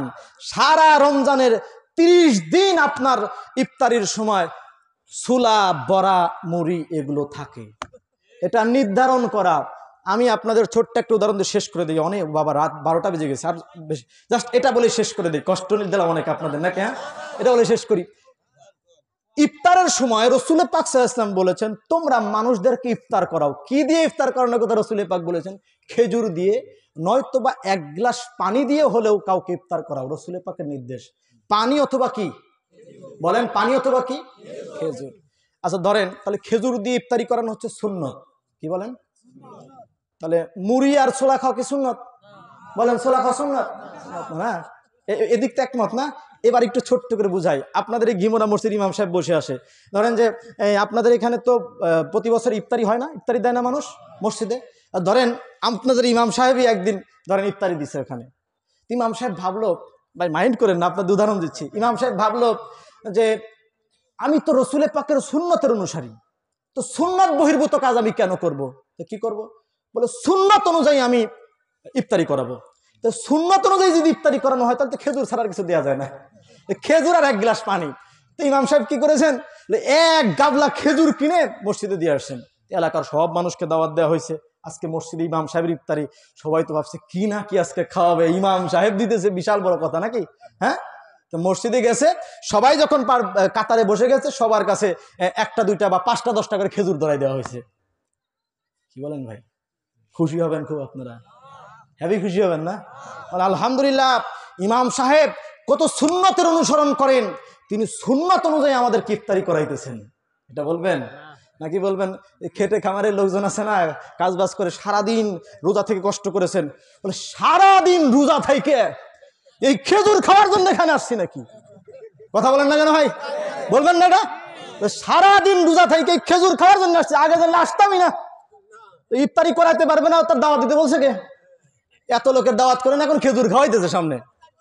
মুরব্বী মানুষ কিছু আছেন না এভাবে বলেন? হ্যাঁ, হঠাৎ করে রেগে যায়, এমন থাকে না কিছু লোক। তাদের ভাষাটা একটু নকল করার চেষ্টা করলাম আর কি। সারাদিন রোজা থেকে তোমার এই খেজুর খাওয়ার জন্য আইছি, এই জন্য দাওয়াত দিছো, হ্যাঁ আর আসবোই না এখানে, বলবেন না মনে হয়? নাকি ইমাম সাহেবকে বাহবা দেবেন? আচ্ছা, ইমাম সাহেব কি সুন্নতের অনুসরণ করেন নাই? বলেন, সুন্নতের অনুসরণ করেন নাই? কিন্তু আপনি তো ইমাম সাহেব রাখলেন কেন ভাই? সুন্নতের অনুসরণ করছে না। কিন্তু ধরেন সাপোজ, আমার বাংলাদেশের প্রেক্ষাপট অনুযায়ী বলতেছি, যারা রুটি হালুয়া খাওয়াকে বন্ধ করতেছেন তাদের প্রেক্ষাপট অনুযায়ী বলতেছি, তাদেরকেই দাওয়াত দিয়ে মসজিদের মধ্যে খেজুর ধরেন দেওয়াই হয় নাই। এখন তো আমাদের সমাজ থেকে আসলে খেজুর উঠেই যাইতেছে, দাম বেশি তো দিতে চায় না, কম দাম এটা নিয়ে আসে আর কি, বুঝছেন? তো খেজুর তো দেয়ই না বেশিরভাগই মাপতে, তবে খেজুরটা রাখবেন, অবশ্যই রাখবেন ইফতারের জন্য, এটা সুন্নত, এটা আপনাদের সাজেশন। তো ধরেন খেজুর দেনই নাই, কি করছেন? খুব বেশি দেন নাই, বড়া, অল্প কিছু ছোলা আর কিছু মুড়ি। তো যেহেতু আপনার সামর্থ্য কম, তা আপনি কি করলেন? পুরোটা গাবলার মধ্যে মাখায় নিয়ে, মানে অনেক বড় আয়োজনের কথা বলছেন, ছোট পরিসরে, পুরোটা গাবলার মধ্যে মাখায় নিয়ে যাদেরকে যাদেরকে দাওয়াত দিচ্ছেন সকলের সামনে প্লেট দিয়ে 2 মুঠ করে করে মুড়ি তাদেরকে দিয়ে গেছেন। বলেন তো ভাই, কোনো একজন মানুষ বলবে আপনাকে যে সারাদিন রোজা থেকে মুড়ি খাইতে আসি? এই কথাটা বলবে? বলেন না ভাই, বলবে? আচ্ছা, ইফতারিতে কি খেজুর খাওয়ান লাগে না মুড়ি খাওয়ান লাগে? তা আপনি খেজুর দিলে মানুষ আপনাকে গালাগালি করতেছে, আর মুড়ি দিলে বাহবা দিচ্ছে। মানে তার তৌফিক যতটুকুন হয়েছে ততটুকুন খাওয়াইছে। ইফতারি ওই এতটুকুন ইফতারি, এত বড় ইফতারি, যতটুকুন পারছে ততটুকুন দিছে। ব্যাপারটা তাই হবে না বলেন? আচ্ছা, তাহলে আমি আপনাদেরকে বলতে চাই, রসুলে পাক সাল্লাল্লাহু আলাইহি ওয়াসাল্লাম জীবনে কোনোদিন মুড়ি দিয়ে ইফতারি করছেন এই মর্মে কোনো হাদিস পাইছেন আপনারা? কিন্তু নির্ধারণ হয়ে গেছে না? কথা বলেন না, কোনো নির্ধারণ হয়ে গেছে না? তো এই মুড়ি ছোলা কি সব দেশেই চলে না খালি বাংলাদেশে? শুধু বাংলাদেশেই চলে, কারণ আমাদের বাংলাদেশে এটা ঐতিহ্য হয়ে গেছে। মুড়ি ছোলা বড়া এগুলো ইফতারির সময় এগুলো না হলে যেন আমাদের ইফতারি হয় না। ব্যাপারটা তাই না বলেন? তাহলে মুড়ি, যারা রুটি হালুয়াকে বলছেন নির্ধারিত করে খাওয়া যাবে না, তাদের কাছে আমার প্রশ্ন, তাহলে সারা মাস আমরা তো একদিন মাত্র রুটি হালুয়া খাওয়ার কথা বলতেছি, তাতেই আপনারা তেলে বেগুনে জ্বলে উঠতেছেন। আর আপনি যে সারা মাস নির্ধারণ করে খাইতেছেন সন্ধ্যার সময় ওই রুটি হালুয়া, ওই আপনি মুড়ি ছোলা বুড়া তো সেহরির সময় খাইতে পারেন নাকি? খাইতে পারেন না? ঈশান নামাজ পড়ে তারাবি পড়ে গিয়েও তো খাইতে পারেন। ইফতারির সময় কেন খাচ্ছেন? মানে নির্ধারণ করা হয়ে গেছে। কথা বলেন, কি করা হয়ে গেছে? আবার ইফতারির সময় যে খাওয়া হইতেছে ভাই, এই যে দেখেন, কথা বললে তো কথায় কথা চলে আসে। বেদাতের সংজ্ঞা যেন কি বলেছিলাম? সওয়াবের নিয়তে নতুন কিছু করলে সেটা বেদাত হয় না। তো ইফতারিটা তো সওয়াবের জন্যই করা হয়। এবার আসেন কথায়, রুটি হালুয়া খাইতেছি, একবারও বলি না এটা খাইলে সওয়াব হবে। ইফতারি করার সময় ইমাম সাহেবরা ফতোয়া দেন না বারবার করে? বলেন না যে ইফতারিতে যত বেশি খাওয়া যায় তত বেশি সওয়াব? কথা বলেন না ভাই, বলে না? যত বেশি খাওয়া যায় তত বেশি কি? তাহলে মুড়ি ছোলা বড়া খাইতেছি, তার মানে সওয়াব হইতেছে। কথা বলেন ভাই, সওয়াব হইতেছে। তো এটা তো নতুন করে ভাই আপনি বেদাত চালু করেছেন সমাজের মধ্যে। রুটি হালুয়া কেউ সওয়াবের নিয়তে খায় না, এটাই আপনার জন্য বেদাত হয়ে গেল। কিন্তু আপনি এক মাস সওয়াবের নিয়তে ইফতারির সময় মুড়ি ছোলা বড়া খাইতেছেন, আপনার সেদিকে কোনো ভুরুক্ষেপ নাই। তার মানে হইতেছে দোদল বান্দা কলমাচর, না পায় বেহেশত না পায় দোজখ। যখন নিজের বেলায় হবে 16 আনা, অন্যের বেলায় টানা নানা। ঠিক কিনা বলেন? নিজের বেলায় হলে 16 আনা, অন্যের বেলায় হলে টানা নানা। ব্যাপারটা তাই হয়েছে ভাই। হ্যাঁ, এক কানায় আর এক কানারে রাস্তা দেখাইতেছে। আমাদের সমাজের অবস্থা হয়ে গেছে এমন ভাই। এটা তো গেল মুড়ি ছোলা বড়ার কথা বললাম, আরো কিন্তু নির্ধারণ করে আমরা খাই। বলবো একটু ভাই? অনেক রাত হয়ে গেল না? 2 ঈদে আমাদের বাংলাদেশের কথা বলতেছি, অন্য দেশে কি হয় আমি যাইও নাই, জানিও না। 2 ঈদে, ঈদের দিন যদি আমাদের বাংলাদেশে আসে, কারো বাড়ি যদি খিচুড়ি রান্না করা না হয়, পাশের বাড়ির মহিলারা এসে বলবে, কিরে তোরা এত গরিব হয়ে গেছিস, খিচুড়ি রান্না হয় না, আমারে বলতি 1 কেজি চাউল কিনে দিয়ে যাইতাম। মানে প্রচলনটা এমন ভাবে হয়েছে যে ঈদের দিনে বিরিয়ানি থাক, পোলাও থাক, কুরমা থাক, যাই থাক, যদি খিচুড়ি রান্না না হয় আমাদের সমাজের মানুষ এটা গ্রহণ করে না। আমি মনে হয় আমাদের বাড়ির কথা বলতেছি, খালি আপনাদের বাড়িতে এগুলো হয় না কি? এখানে যারা আছেন কারো বাড়ি খিচুড়ি রান্না করা হয় না, খালি আলামিন হোসেনের বাড়িতে করা হয়। সবাই বলেন, খিচুড়ি রান্না করা হয়? আমি আপনাদেরকে বলতে চাই, ঈদের দিনে আমার নবীর হাদিস থেকে আমরা পেয়েছি, রসুলে পাক সাল্লাল্লাহু আলাইহি ওয়াসাল্লাম ঈদের জামাতে যাওয়ার আগে মিষ্টি মুখ করে যাইতেন। তো আপনি ঈদের দিনে মিষ্টি মুখ করেন, এটা সুন্নাত। খিচুড়ি রান্না করার বিধান আপনি কোথায় পেলেন ভাই? সারা বছর পরে ভাত খাইতেছে। দেখেন, এই যে নির্ধারণ করার কথা বললেন না, যে একদিনে কেন, সারা বছর রুটি খাই, এই দিনে রুটি খাওয়া যাবে না, নির্ধারণ করতেছি বলে না। তো সারা বছর আপনি ভাত খাইতেছেন, ঈদের দিন আসলে খিচুড়ি রান্না করতেছেন, এটা নির্ধারণ হলো না বলেন? তো খিচুড়ি অন্য দিনে খাবেন, আপনি ঈদের দিনে বাদ দেন, বেদাত হলো না এটা? কথা বলেন না কেন ভাই, বেদাত হলো না? ঈদের দিনে খিচুড়ি, 2 ঈদে যে কারো বাড়ি যান খিচুড়ি মাস্ট। এমন একটা অবস্থা হয়েছে ভাই, ভয়ে এখন ঈদের দিনে কারো বাড়ি বেড়াইতেই যায় না। কেন? বাড়ি থেকেও যেটা খাইছি, অন্যের বাড়ি গেলে ওই একই খাবার। তো একই খাবার খাওয়ার জন্য এত বাড়ি ঘুরে যাবে, যাই না কোথাও ওই জন্য ঈদের দিন। অন্য দিনে যাবো কেন? অন্য দিনে গেলে ভালো মন্দ খাওয়া যায়, আর ঈদের দিন গেলেই খিচুড়ি। ব্যাপারটা বুঝতে পারছেন? এমন একটা অবস্থা হয়েছে, এই জন্য কারো বাড়ি ঈদের দিন যাওয়াই বন্ধ করে দিয়েছে, যাবোই না, গেলেই খিচুড়ি সাধ্যে। আবার না খাইলে আবার বলে আজকে ঈদের দিন আসছেন আমাদের বাড়ি, খাবেন না, কেমন হয়, এই জন্য যাওয়াই বন্ধ করে দিচ্ছি। তাহলে ঈদের দিনে খিচুড়ি রান্না করে খাওয়ার বিধান যেমন ইসলামের মধ্যে নাই, কিন্তু আমরা নির্ধারণ করে খাইতেছি। রোজার মধ্যে ইফতারির সময়ে মুড়ি দিয়ে ইফতারি করার কোনো বিধান নাই, ছোলা দিয়ে ইফতারি করার কোনো বিধান নাই, বড়া দিয়ে ইফতারি করার কোনো বিধান নাই, কিন্তু এগুলো হালাল জিনিস, আমরা নির্ধারণ করেই খাইতেছি, এগুলো ছাড়া আমাদের চলে না। ঠিক তেমনি ভাবে ইসলামের সংস্কৃতি আমাদেরকে শিক্ষা দিচ্ছে, এই শবে বরাতের মধ্যে রুটি হালুয়া খাওয়ার বিধান। খাবো তো ইনশাআল্লাহ? সবাই পড়েন খাবো তো ইনশাআল্লাহ। এখানে যারা আছি আজকে থেকে বাড়িতে গিয়ে আজকে বলে দেবেন সবাইকে যে রুটি হালুয়া যেন কালকে আমার বাড়িতে হয়। যারা যারা আমার বাড়িতে আসবে সবাই রুটি হালুয়া খাওয়াবা, কেউ যেন বাদ না যায়, এটা বলে দেবেন।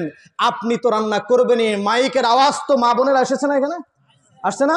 মা বোনদেরকে পায়ে হাত দিয়ে অনুরোধ করে বলে দেই, আমাদের সমাজের মধ্যে এখন এমন একটা অবস্থা হয়ে গেছে, এক বাড়িতে রুটি হালুয়া বানাইছে, আরেক বাড়িতে রুটি হালুয়া বানায় নাই। হ্যাঁ, তো যে বাড়িতে রুটি হালুয়া বানাইছে সবে বরাতের আবার একটা সিস্টেম আছে, ছোটবেলা থেকে আমরা দেখে আসতেছি, যারা রুটি হালুয়া বানায় তারা মানুষের বাড়িতে বাড়িতে বিতরণ করে, সেগুলো হয় না? এটা বলেন। আমাদের এলাকাতে এমন হয়েছে, এক মহিলা রুটি বানাইছেন, তো রুটি বানায় আর এক বাড়িতে দিতে গেছেন, তো যে বাড়িতে দিতে গেছেন ওই বাড়িওয়ালা আবার হলো সবে বরাতের বিপক্ষের লোক, বুঝছেন? সে আবার রুটি হালুয়া বানায় না, তো তারা নিয়ে রুটি হালুয়া দিছে, বলছে আমরা এগুলো খাইও না বানায়ও না। ঠিক আছে, বলছে একটা কথা হলো, রাখ আমি দিচ্ছি, কারণ তুমি নিয়ে যাও তো, তোমার রুটি তুমি খাও গে। বাস লেগে গেছে মারামারি ঝগড়া, মহিলাদের ব্যাপার তো বোঝেনি, পরে চুল টানাটানি করছে পর্যন্ত, এমন একটা অবস্থা চলে গেছে। ব্যাপারটা বুঝতেছেন? মানে রুটি সে দিতে গিয়ে বিপদে পড়ছে। মা বোনদের পায়ে হাত দিয়ে বলছি, আগামীকাল একটা পবিত্র দিন, পবিত্র রজনী, সারা দিন ভর রুটি হালুয়া বানাবেন, রোজা থাকবেন, সারা রাত ভর ইবাদত বন্দেগী করবেন, আপনার সন্তানকে শিখাবেন, ছেলেকে শিখাবেন, মেয়েকে শিখাবেন। ইনশাআল্লাহ আপনার ঘরে শান্তি, বরকত, কালকে তো বারাকাতের রাত না, বরকত দিয়ে ভরপুর করে দেবেন আল্লাহ রাব্বুল আলামিন। পারবো তো ইনশাআল্লাহ? এটা নিয়ে কোনো মতদণ্ড চলবে? কথা বলেন, মতদণ্ড চলবে না। যদি কেউ এসে বলে এটা বেদাত, তার কাছে জিজ্ঞাসা করবেন, তাহলে রোজার মাসে যদি কোনো ইমাম সাহেব এসে যদি বলে বাই এনি চান্স, হ্যাঁ, যে সবে বরাতে রুটি হালুয়া খাওয়া বেদাত, ওই ইমাম সাহেবের রোজার ভিতরে ইফতারিতে মুড়ি চুলা বন্ধ করে দিবেন। বাস, আগামী বছর থেকে এই ফতোয়া আর থাকবে না তার মুখে। ব্যাপারটা বুঝাতে পারছি? প্রতিদিন ইফতারির সময় খেজুর দিবেন আর পানি দিবেন। পারবেন তো ইনশাআল্লাহ? খেজুর দিবেন আর কি দিবেন? পানি দিবেন। সুন্নতি পদ্ধতিতে ইফতারি করো। 2-4 দিন 5 দিন খাইলে, বুঝছেন, ফতোয়া সব একলাই পোলাবে। যে আগামী বছর থেকে আপনারা সবাই রুটি হালুয়া খায়েন, তো আমার ইফতারি বন্ধ করেন না। ব্যাপারটা বোঝাতে পারছি ভাই? তো এই জন্যে এই ফিতনা ফ্যাসাদ এগুলো বাদ দেন। এই রুটি হালুয়া কিন্তু একটা ঐক্যের প্রতীক। কথা বললে অনেক চলে আসে, আসলে ঐক্যের প্রতীক। ব্যাপারটা বুঝতে পারছেন?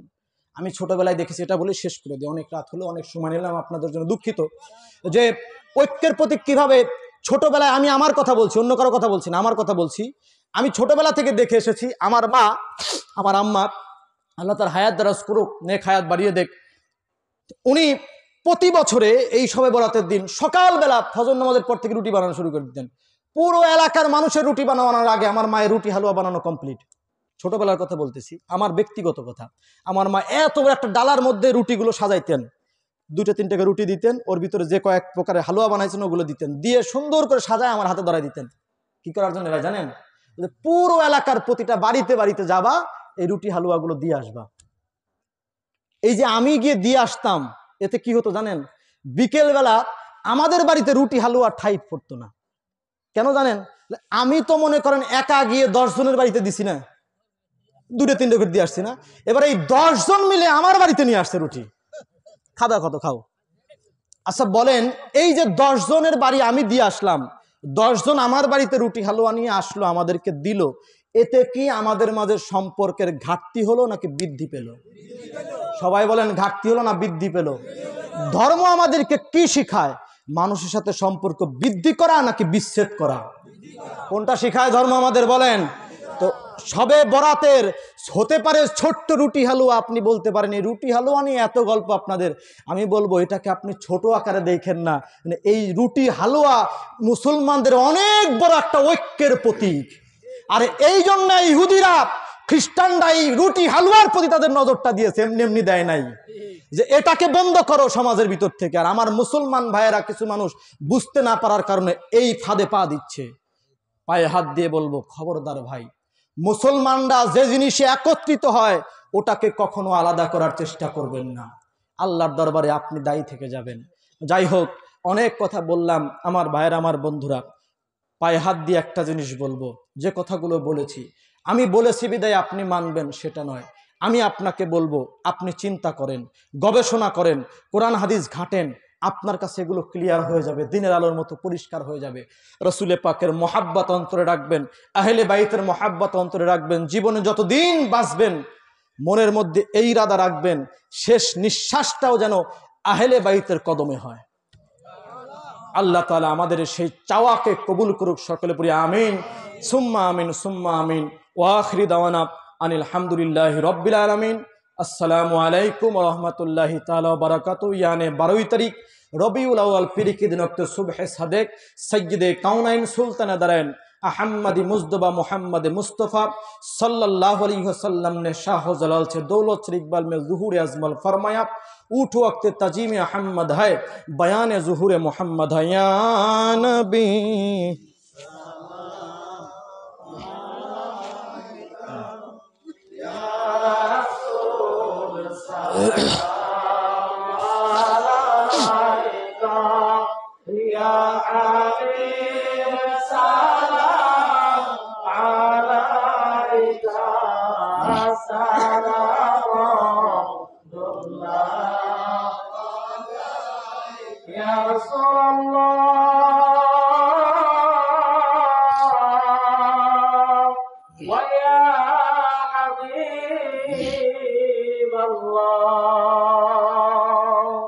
আমাদের মনের বাসনা যেতে চাই সোনার মদিনায়, কোন পথে হইব রওয়ানা, ও গো বলে দাও শাহে মাদিনা।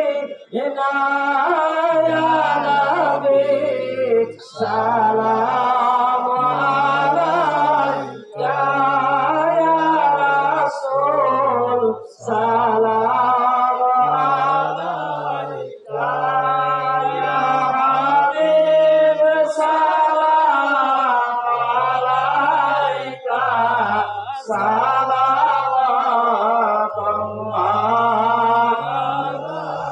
ইয়া রাসূলুল্লাহ সাইয়্যিদ ইয়া হাবিবাল্লাহ। আমার মরণের কালে পাইজানো নবী আপনাকে সামনে, থাকবে না মরণ যন্ত্রণা, এই শুধু মনের বাসনা। ইয়া নবী সালাম আলাইকা, ইয়া রাসূল সালাম আলাইকা, ইয়া রাসূল সালাম আলাইকা, সালাওয়াতুল্লাহ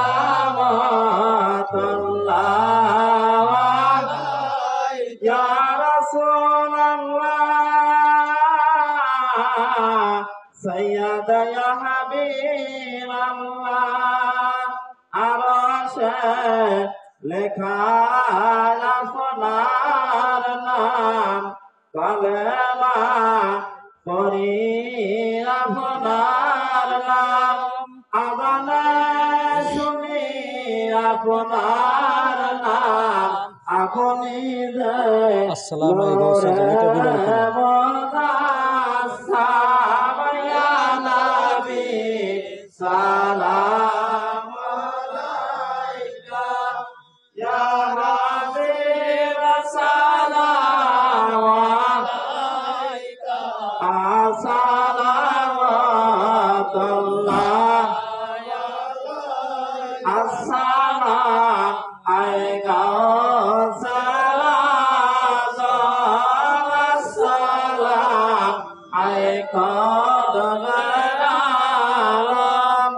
আসসালাম আলাইকা।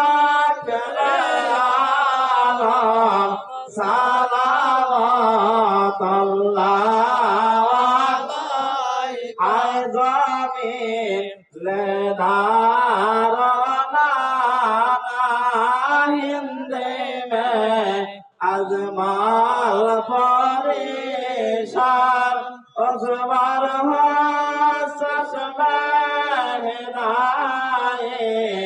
सलामत अल्लाह अलैका या सलाम आएगा सलात वस्सलाम आएगा दबेआलम अस्सलाम अलैका सलामत अल्लाह अस्सलातु वस्सलामु अलैका या रसूलल्लाह अस्सलातु वस्सलामु अलैका या हबीबल्लाह अस्सलातु वस्सलामु कुरान फिर दस्तगीर अस्सलातु वस्सलामु रहमतुल लिल आलामीन या रसूलल्लाह বিদেশি পোলাপান কিছু সাহায্য সহযোগিতা করে তাকে যদি লাইট দিতেছে ওরা দেখতেছে গেলে একটু তাকে যদি দোয়া করে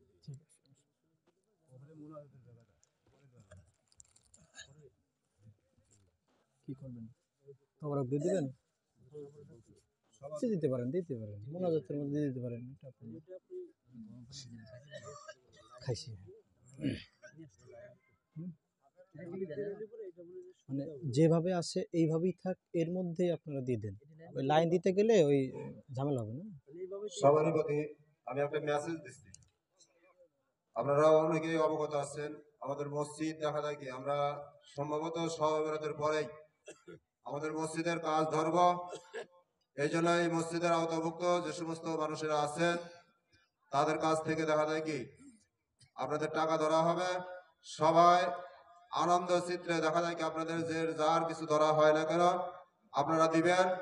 এবং এই মসজিদ থেকে দেখা যায় কি অন্য জায়গায় যাদের বাড়ি আছে তাদের প্রতি আমার বিশেষভাবে অনুরোধ, আপনারা যদি চান এই মসজিদের জন্য দেওয়ার জন্য তারাও দিতে পারবেন এবং দেখা যায় কি আপনারা দিবেন। আমাদের এই মসজিদের দেখা যায় কি আমাদের একজন প্রবাসী জনাব